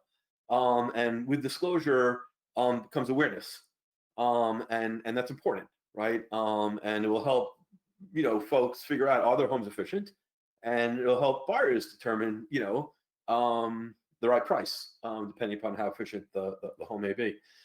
We've talked, obviously, thank you for extending interim zoning. That's really important. And we should work to ensure that, we build, densely near transportation. And, outside of those areas, carefully consider the climate change impacts of additional development in our zoning. On transportation for residential, we have a great bike ped committee. We've had some other ideas for things we might do in that area. The committee's actually really excited, say, to maybe have a periodic open street event, like Burlington has. Maybe showcase our bike path as some kind of annual event, and just to incent people and to make people aware of these great opportunities that we have. Okay, so the next page, please. So that's just some thoughts. And we're a small committee. And we're hopeful that with the minds and focus of our business partners and our partners on other committees and other partners across the city, there'll be lots more things that folks can think of. But we think to really get anything done, we need to pull all that together in a plan, in a climate action plan. So if we flip to the next page. So what does a plan do? A plan first defines our goals, which we already have. We already have resolutions, so we know what our goals are. Identifies and prioritizes actions, provides a framework for achieving those goals through those actions, facilitates coordination, which is really important. It's hard for individuals or individual committees to do these things. A lot of these are cross-disciplinary and cross departments and cross sectors. And a plan, when you're pulling together people from those sectors, is really the best way to be in a position to accomplish some of these things. If we flip to the next page. So Montpelier and Burlington have developed climate action plans, which we've reviewed.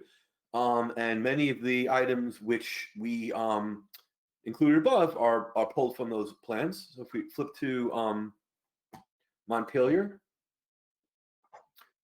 their focus, like I was discussing above, is on EVs, electric vehicles, to improve installation of buildings, have buildings be more efficient, expand solar, very much in line with the things that we're hoping to accomplish here. We flip to Burlington, to the next page. Also very similar. They have this unique ability to reuse some of the waste heat from the wood burning plant to drive that to reduce thermal emissions. We don't have that, but many of the other things in their plan are kind of similar to the things that we're talking about. If you flip to the next page, please. This is further, it kind of illustrates how we would think about the steps to accomplish a plan. And the very first thing is to get a leader. Get a leader to lead the plan, to gather folks to help implement the plan, and to track the plan. Let me, let's see, we can skip to the next page, please. So this is, we'll have a full summary at the end, but what we see is the very next steps for a plan is to identify someone from staff to manage the plan, to manage the process, to form a committee that includes diverse stakeholders from across South Burlington, businesses, academics, faith-based groups, other groups, perhaps even the high school students may want to be involved. You know, a timeline for when we're going to get it done, and to feed into that plan to measure where we are now and to collect information to ensure tracking so we can see how we're doing against our goals. And if we flip to the next page, here's a little bit more about how the city might track and report. So it's a bunch of work. You know, it requires collecting electricity bills and collecting invoices for gas and propane and other things, and gathering all those and monitoring and collating it. But it's really important, because if you don't do it, you know, it's you're kind of operating in a vacuum, and you don't know whether anything that you're working on is meaningful or has had an impact. Has had an impact. So finally, this is just kind of a summary, the last page of what we're recommending tonight. Develop a plan, have a staff person manage it, develop a way to track our emissions, our energy usage, form a committee to help with the plan. And these are kind of the key actions that we can take as part of the plan, or frankly in parallel as that plan is being developed.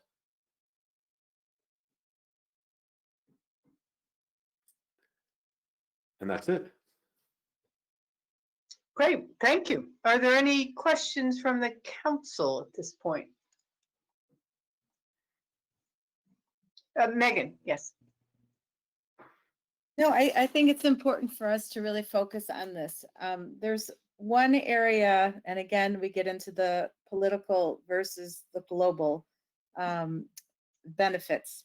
There's one area where I still have my doubts, and it comes from just knowledge of what it takes to build these batteries, and that we are in fact outsourcing pollution. And so we might in Vermont see our emissions go down if we all get electric cars, but Northern China, it's going to be drastically increased the dire living circumstances of the people living there because of the pollution caused through the manufacture of these batteries. And so I think we have to think globally as we act locally, to coin a phrase. So I just, that's the one hesitation I have. I don't know what the answer is. Like I said, how do we get everybody on a bus? I don't know how to do it. But otherwise, I think it's great that we're thinking, looking forward and thinking about making these tangible goals, but also ambitious goals that we really strive to meet. I think it's really important. I was very curious with the solar. Anyway, as Keith said, we won't get into the specifics of the numbers, but just the different months had different values under them. So I would like to know more about how much solar energy we can capture. That's another area. The creation of these panels is a source of pollution as well. I don't know what the answer is. We have to have David, whose hands up and who works for Rubenstein, to tell us what to do. I really. Yeah, right. Yeah, right. What's the answer, Dave? Andrew, that was a very informative presentation, and I thank you and the committee for generating that. The summary was especially good. It's kind of let's do it all, but ultimately we need to strive to do more. And I think we can talk about it going forward in the not too distant future. and maybe set some of those, identify the priorities. And certainly a climate action plan would be a very good place to stake our claim, to get moving more realistically. You know, it's always something that's great to talk about, and then not a whole lot gets done. And I think you and your gang have taken a step forward into pushing things to more of the get done phase, and hopefully we can get going on that before long. I see that as a neat priority and good for the people of South Burlington and Chittenden County and Vermont too. So thanks. Thank you. I think there's also the possibility, or I would encourage, we do have an economic development committee. They haven't really met very much that I'm aware of. Committees are starting to meet again, but you know, in terms of trying to engage the commercial members of our community, that might be a start, at least for them to understand what the Energy Committee is looking at or thinking about. And I mean, clearly we kind of dropped the ball, and you know, there's no real excuse. I don't think COVID is really the excuse, although it makes some of our brains a little muddled. But you know, we need to pick up the pieces and figure out a way to go forward, because I think the community as a whole is pretty interested in this topic. And while not everyone believes the science around climate change, I think the vast majority do and would like us to, you know, we need to do our part as a community.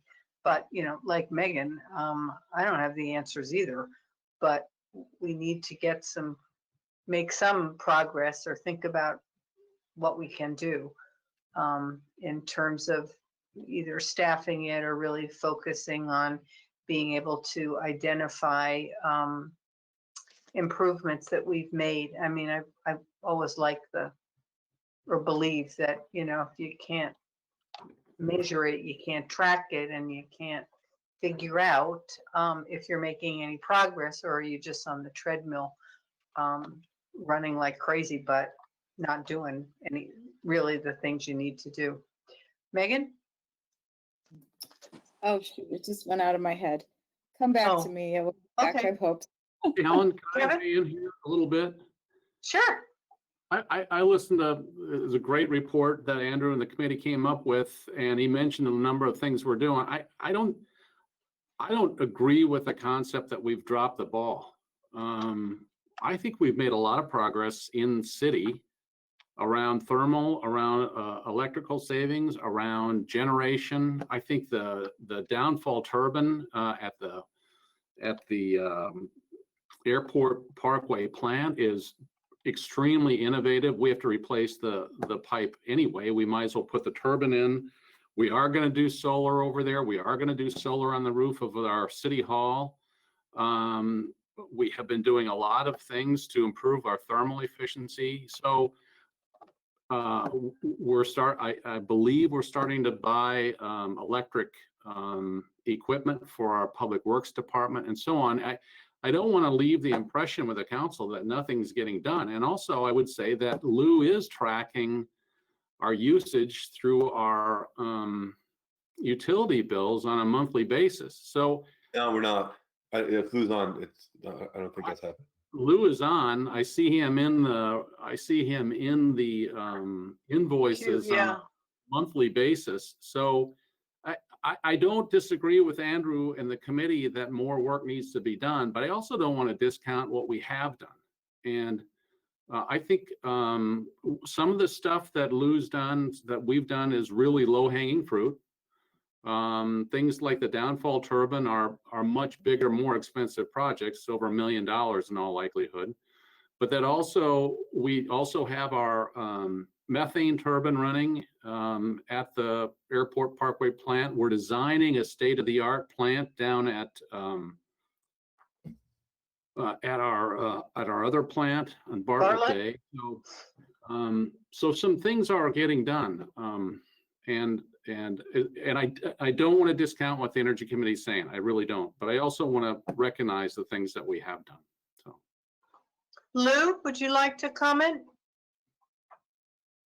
With regards Thank you, to Kevin. reporting, I have been tracking since about June of 2019 on all the fuel bills and energy bills, and they're all converted into BTUs, which could easily be converted into greenhouse gases. And that data is available virtually on a monthly basis.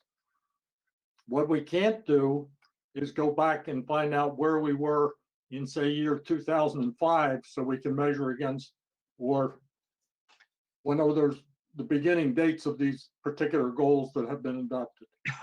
That's the problem I think Andrew's alluding to. I don't know. Let's catch up now. I think there's some confusion there a little bit. Okay.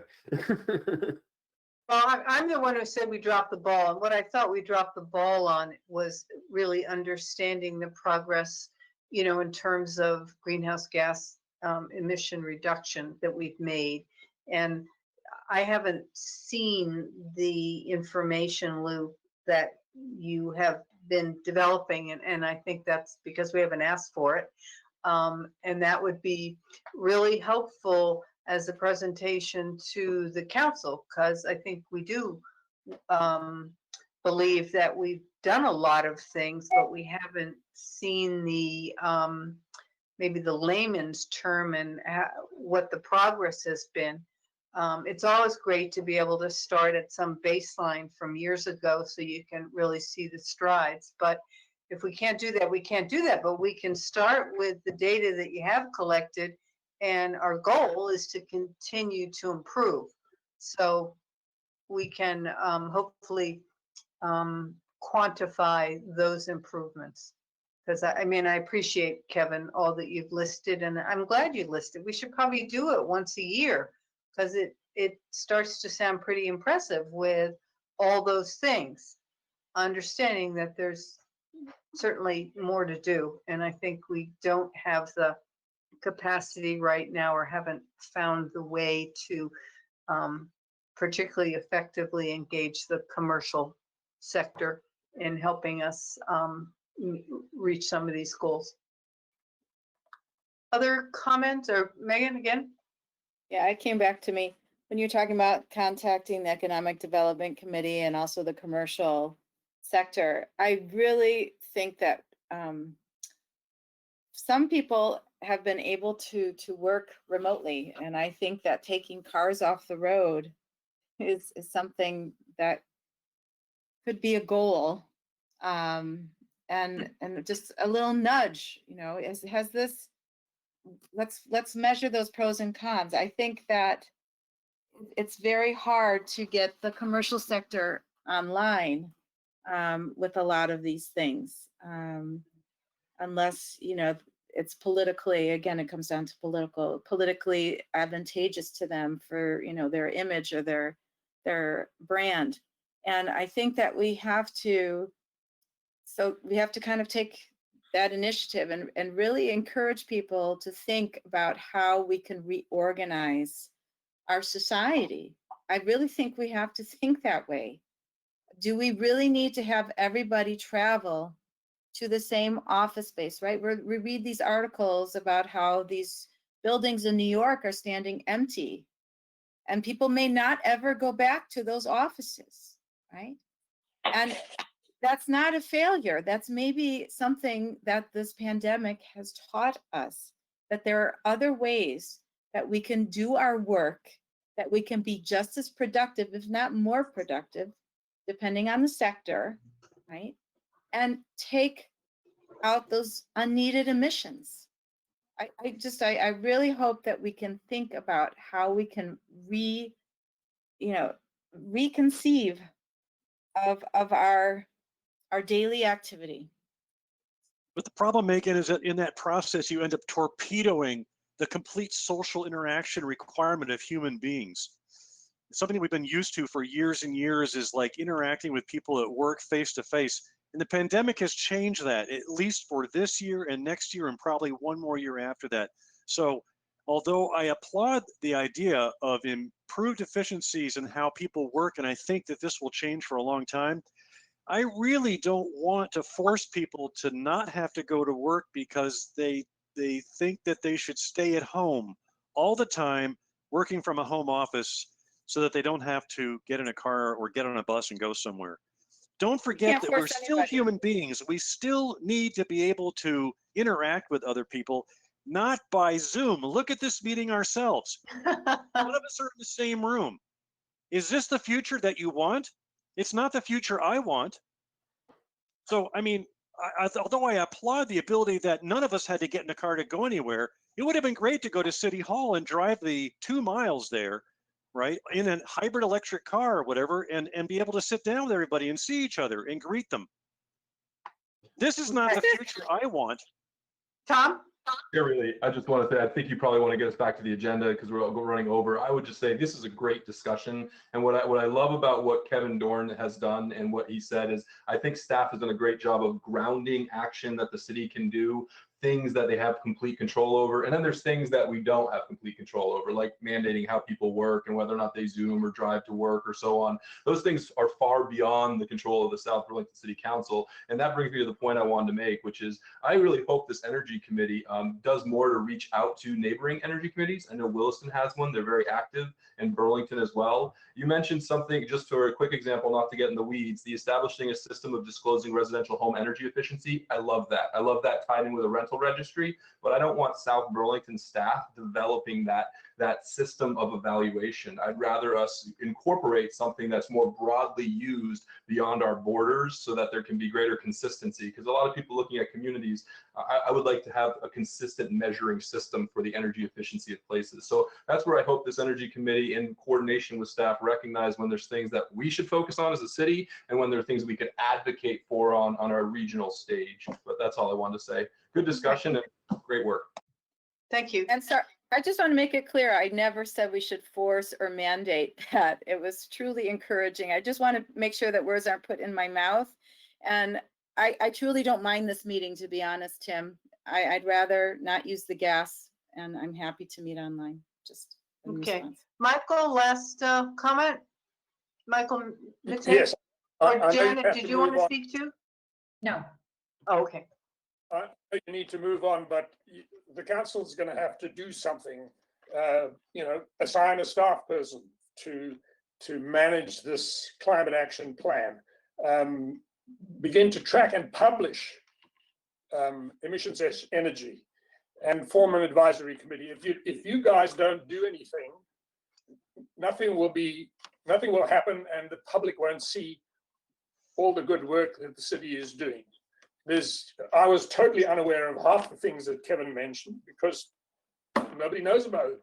You haven't done the outreach, but the council needs to do a couple of things to get this thing going. Namely, I think first assign a staff person to manage it, publish the emissions energy and the savings that the city is making, and get this advisory committee together. Thank you.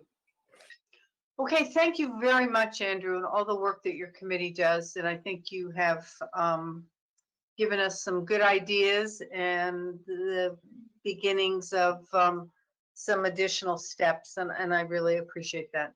No, thanks, Helen. But I will echo what Michael said, and even Tom's comment's a very good one. But it really needs to happen through some governance framework, and this is.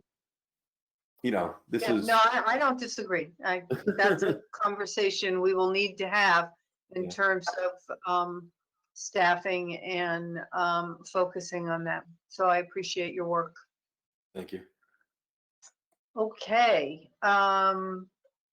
This is almost our final agenda item.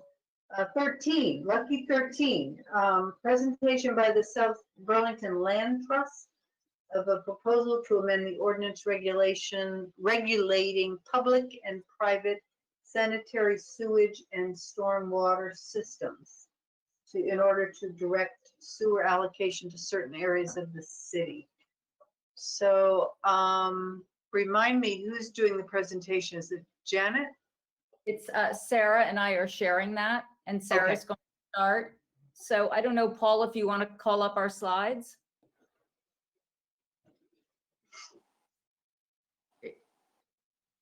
Great. And Sarah, they're up. Sarah, are Okay, you- you have the floor, Sarah.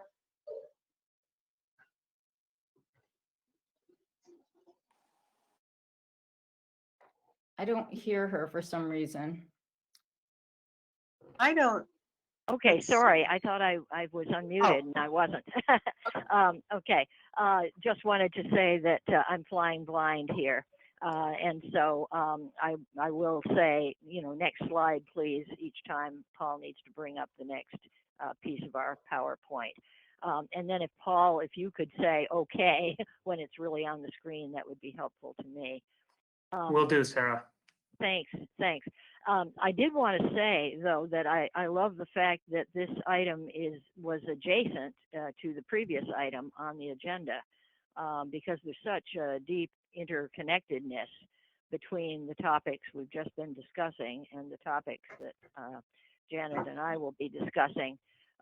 Such a connection between climate change, the health of our natural resources, and how we plan for development. So we've entitled our presentation a proposal to accomplish the goals of interim zoning by amending South Burlington's sewer ordinance. And we don't suggest that this is a replacement for all the great work that's been going on and is still going to be going on in the Planning Commission, but simply another track that we think we could pursue very simply and straightforwardly that would enhance and strengthen our sewer ordinance and our planning. So next slide, please. This should be entitled Central Tenets of Interim Zoning. So just to review, interim zoning was initiated because residents were concerned about the loss of open spaces, the pace of growth, and the absence of a plan to address this. Quoting from our own South Burlington Interim Bylaw document of 2018, with the delicate ecosystems and preparedness of both our natural and constructed infrastructure in mind, the city needs to determine what locations, types, and densities of development are most desirable in order to maintain the balance between natural and developed spaces and sustainability, and to avoid a fiscal crisis, not when it is upon us, but before we reach that point.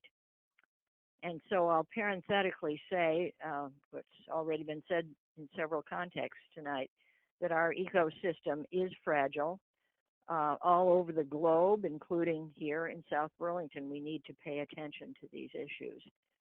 Preserving natural resources everywhere has become paramount, and climate change is real, as we have been experiencing graphically in the recent weeks, with an increase in the severity and frequency of tropical storms and the worst wildfires in Oregon's history, to say nothing of those in California and elsewhere in the West. We have seen the hazy skies last week right here in Vermont, 3,000 miles away from the event. And now even Europe has experienced this. So the city sought to identify the priority open space lands and develop plans to preserve them. We've never had access to this information in one place before, but the Open Space Committee compiled it for us, and it's been very useful and will be going forward. Next slide, please. Okay. The key reasons for interim zoning. For the past 3 years, some city department heads have raised concerns about an ongoing strain on city resources. Again, quoting from our bylaws document of 2018, in the face of ongoing development, South Burlington must continue to safeguard against the possibility that the costs of emergency services and construction and maintenance of sewers and roads will outstrip city revenues, such that city residents and businesses will face the prospect of an acute increase in their tax burden. However, the pace of residential development has outstripped the planning tools and processes intended to ensure sustainability and to encourage affordability. Resources are finite: land, water, money, people, time, infrastructure, city services, as well as our taxing capacity. Next slide, please. Okay. This should be entitled Interim Zoning Timelines. And as of tonight, we're able to be more specific about this first item. The interim zoning period has tonight been extended to November 13, and perhaps beyond as we move forward in the coming months. But even so, we all recognize that it'll be a challenge to complete the new LDRs that are in process by that date, or even with additional months. South Burlington Land Trust, researched tools used by other municipalities in Vermont. Specifically, we looked at those closest to us in Williston, Shelburne, and Essex Junction. And we also looked at some national tools, which were developed to preserve land and shape future development. We found that sewer allocation is one such tool, and that amending the city sewer ordinance can be accomplished during the IZ timeline. Next slide, please. And at this point, I'll turn it over to Janet. Hello. I'll be talking about some of the shortfalls in the current city sewer ordinance. One of the shortfalls is that sewer allocation is not aligned with city development priorities. City center and the transit overlay district have been identified as growth areas, and yet are not specified in our current ordinance as needing the greatest sewer allocation. Also, the ordinance allocates sewer capacity on a first come, first served basis. This discourages planning and encourages a free-for-all for development. This could lead us to running out of capacity in areas where we are already committed to concentrated development. Additionally, the ordinance provides no differentiation in sewer allocation between residential and commercial developments. This is a shortfall because there's no planning. For example, at present, a commercial or residential developer could apply now to consume a major portion of the sewer allocation. And finally, the current ordinance does not have a purpose statement. Currently, it reads as a set of procedural instructions of how to apply for sewer capacity for a building project, rather than an ordinance regulating the use of public and private sanitary sewage and stormwater systems, which it is titled as. An ordinance, by its very nature, should clarify its purpose and establish criteria for sewer capacity allocation. Next slide.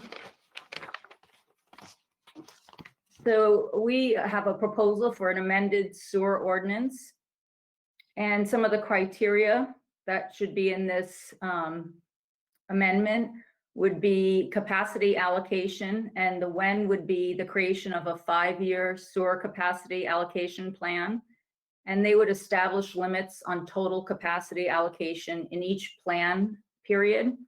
And this should be regularly revisited. Also, the location where the creation of a sewer service area. These would define where sewer capacity can be allocated. The quantity, how much, methodology to reserve and assign sewer capacity to the areas where development is desired.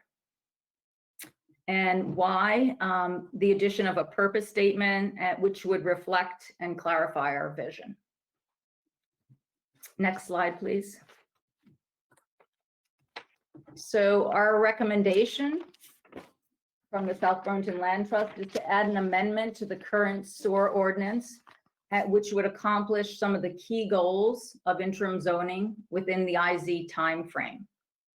Even as the Planning Commission continues working on the IZ recommendations, the amendment to our sewer ordinance could be happening concurrently. It is our understanding that an amendment to an existing ordinance need not be a complicated process. The council can amend an ordinance on its own. South Burlington Land Trust has prepared a draft sewer ordinance amendment modeled on the sewer ordinances of some Vermont municipalities. And we're happy to share this draft with you, saving staff time for creating an amendment from scratch. Thank you. This is the end. Thank you for taking the time to listen to our proposal. We hope the City Council will explore this idea of amending the current city sewer ordinance to accomplish the goals of interim zoning in a timely manner. And we're happy to take questions, and some other board members are on hand to answer questions as well. Okay, great. Thank you very much. That was nice and concise. What are councilors thinking? Is this something that we should ask? Amanda, I guess, is Amanda Lafferty on the, she's still up with us? I don't see her name. But is that or Paul Connor, maybe you can help with this. Oh, there's Amanda, I'm sorry. So what, I mean, is this something that you could look at or would look at? And if the council thinks that's a bit logical to do, to think about using sewer capacity to help us meet some of our comprehensive plan goals as well as interim zoning. This avenue is certainly an avenue that the council can explore. For instance, the council does have authority, obviously, to regulate, because you already have, the South Burlington City, South Burlington already has an ordinance. So there is authority for it. The second issue then is always whether an ordinance, in order to be considered reasonable, which is kind of it's a minimum standard that, and so not violative of due process, is that it further the general welfare and not be oppressive or discriminatory while accomplishing the objective of furthering the general welfare. And certainly ordinances that regulate the use of the city sewage disposal system and treatment systems would, generally would accomplish those goals. I think that certainly there would need to be some additional work done. For instance, the ethics ordinance is based, at least in part, on a study that the town did, and so that's the only issue. And in theory, obviously, and in general, the proposal is certainly something the city can consider that would meet the goals. The question is just, without more information, because based on where the scope of or the limits of an easement, or not an easement, I'm sorry, where for instance, a sewer service area, where the limits of that might be, and what would then potentially happen. Because the question then is, well, can some properties then would probably turn to an on-site individual or community septic systems. And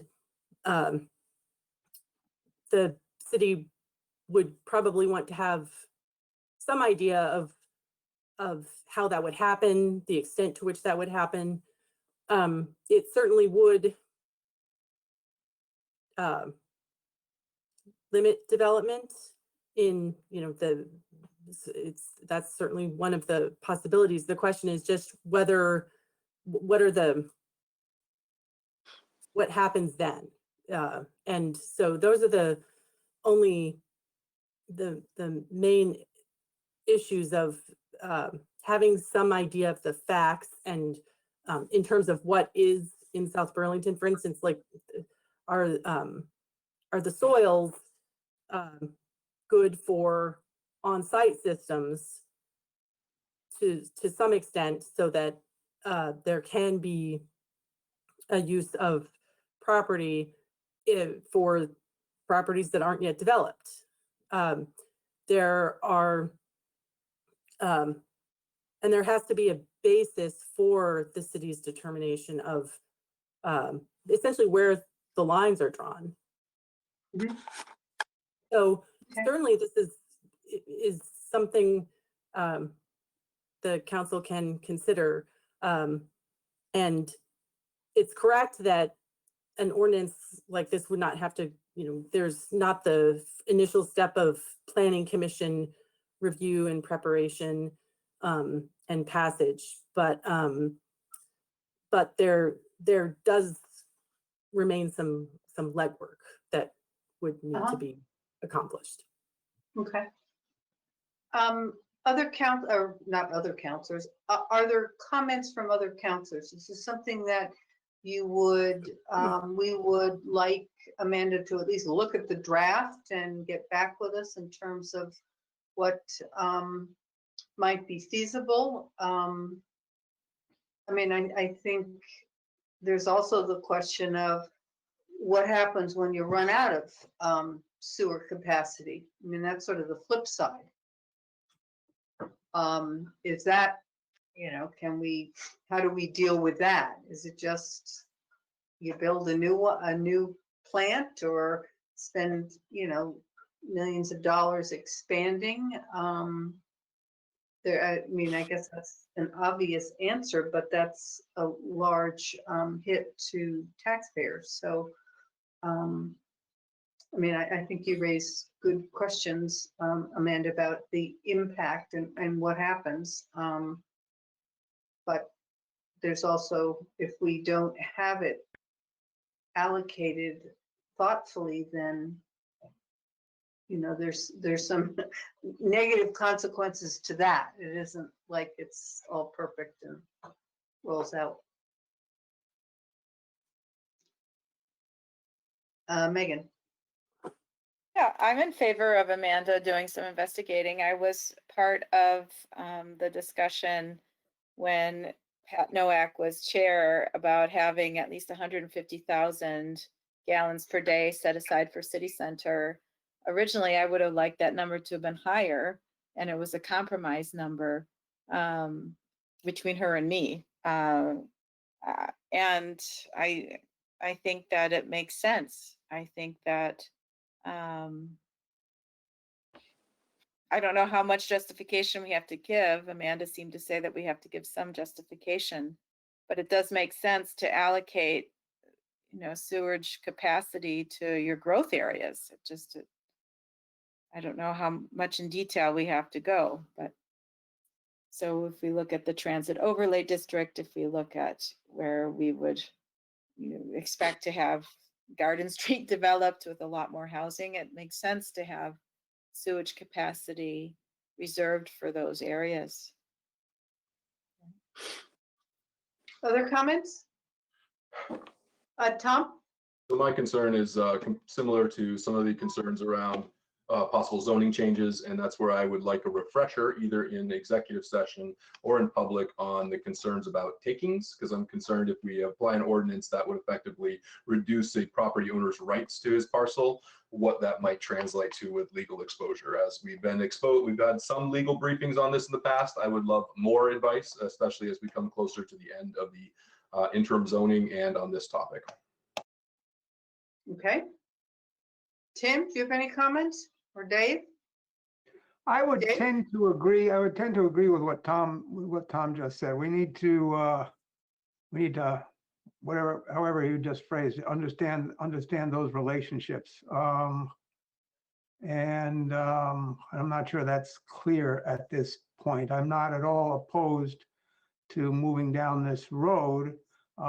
We can't get into a situation, which I think is what you were referring to, Tom, of appearing to want to take land. If we're gonna do something like that, we gotta be able to buy the land, and we don't have money to do that.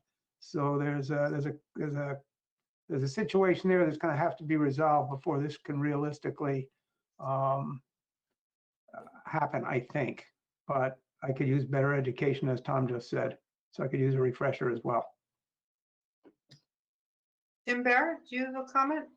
Sure. I don't mind, staff taking a look at it, but just want to remind people, this was not on our radar when we went into IZ. I mean, it's being proposed as a component or a tool that could be used to help with the IZ objective, but it was not on the table when we started IZ at all, and now it is being presented to us. We're hitting the 2-year mark. I don't want to inject another piece of work that's going to delay us to come out of IZ when we thought we would have been out of it in 9 months, which of course didn't happen. I also think we need to take care in order to be careful about, possible liabilities over some interpretations of how sewer allocations have been viewed in the past. I mean, obviously this is a method to slow down or stop development in some parts of the city. So we just need to keep that in mind. Okay, I think we can also, it would be helpful to have some information in terms of really how we're planning sewer allocation.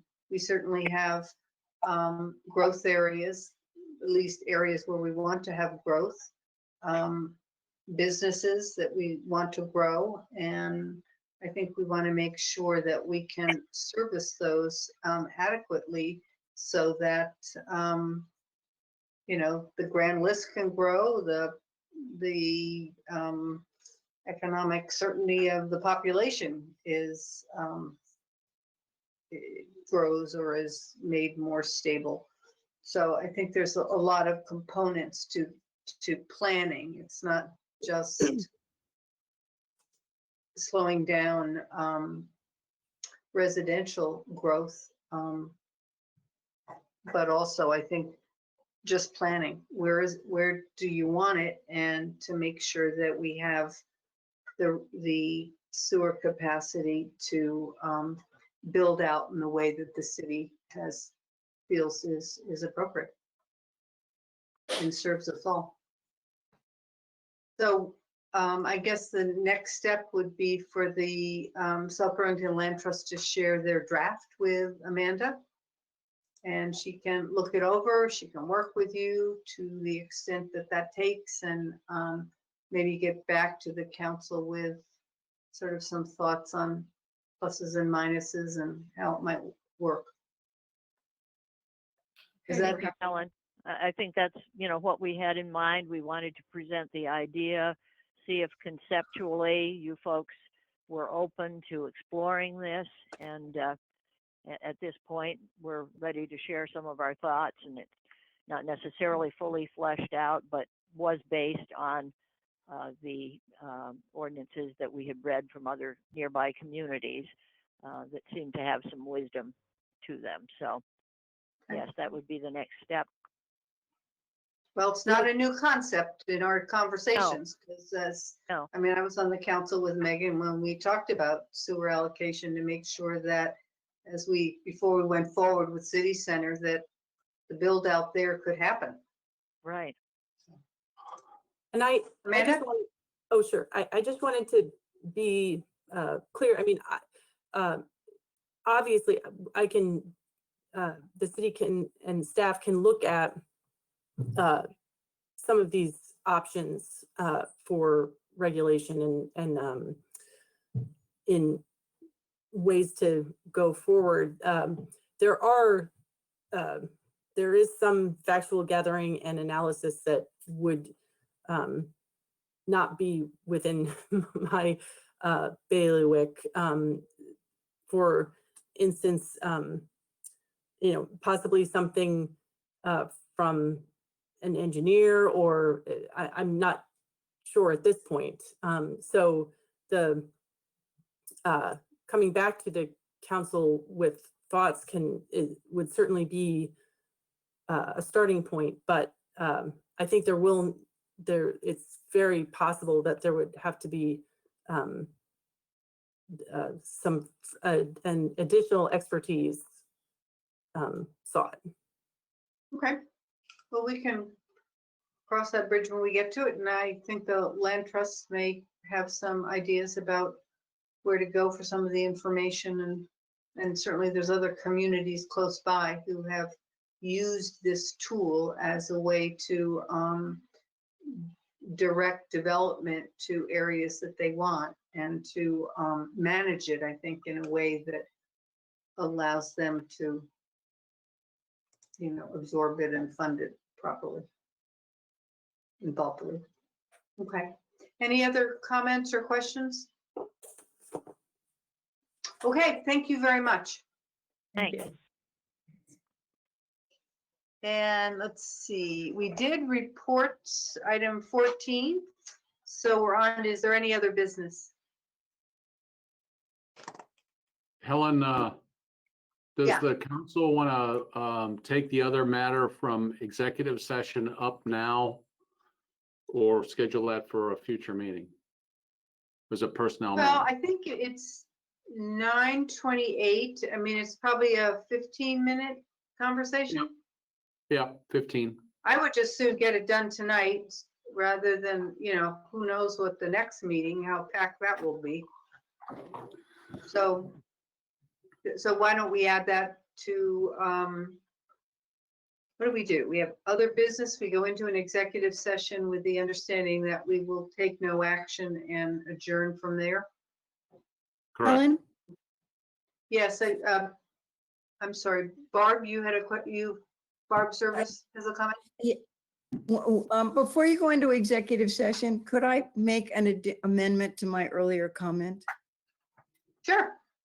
Okay, I want to apologize to the council. I was a little jaded when I wrote that. The weekend really sort of set me a kilter, I think, as we watched what was happening in the world. And so I'd like to sort of amend, I would like to continue the question of asking, but instead of sort of a negative tone, I'd like to put a positive spin on it and say, I'd like to ask the council if they could approach the other paper and ask them if they could return to the previous columns and issues that are more relevant to the city, rather than being quite as jaded as I was before. And I apologize to the council for that. Well, that's what I thought I heard you say is. Okay, good. All right. So it didn't seem that jaded. Okay. I Maybe think it just the felt paper that has way. changed, so we all are kind of, all right, thank you. Thank you. So I need a motion then to move into executive session to I think, include. Helen, I What? think you can move to continue the executive session from before. Oh, okay. All right, that's what I'll move with the same amount. Well, no, it's with you And Tom. and Tom. So moved. So, okay, in a second? Second. Okay, all in favor? Thumbs Aye. up? Okay. So we are going to then ask all of our guests to, how do we do it? We ask them to leave? Yeah, we'll ask folks to leave, and those who might have a little difficulty, I'll help scoot them out the door, and then I'll let you know when you're ready to go into executive session, then I'll say goodnight to you. Okay. Thank you.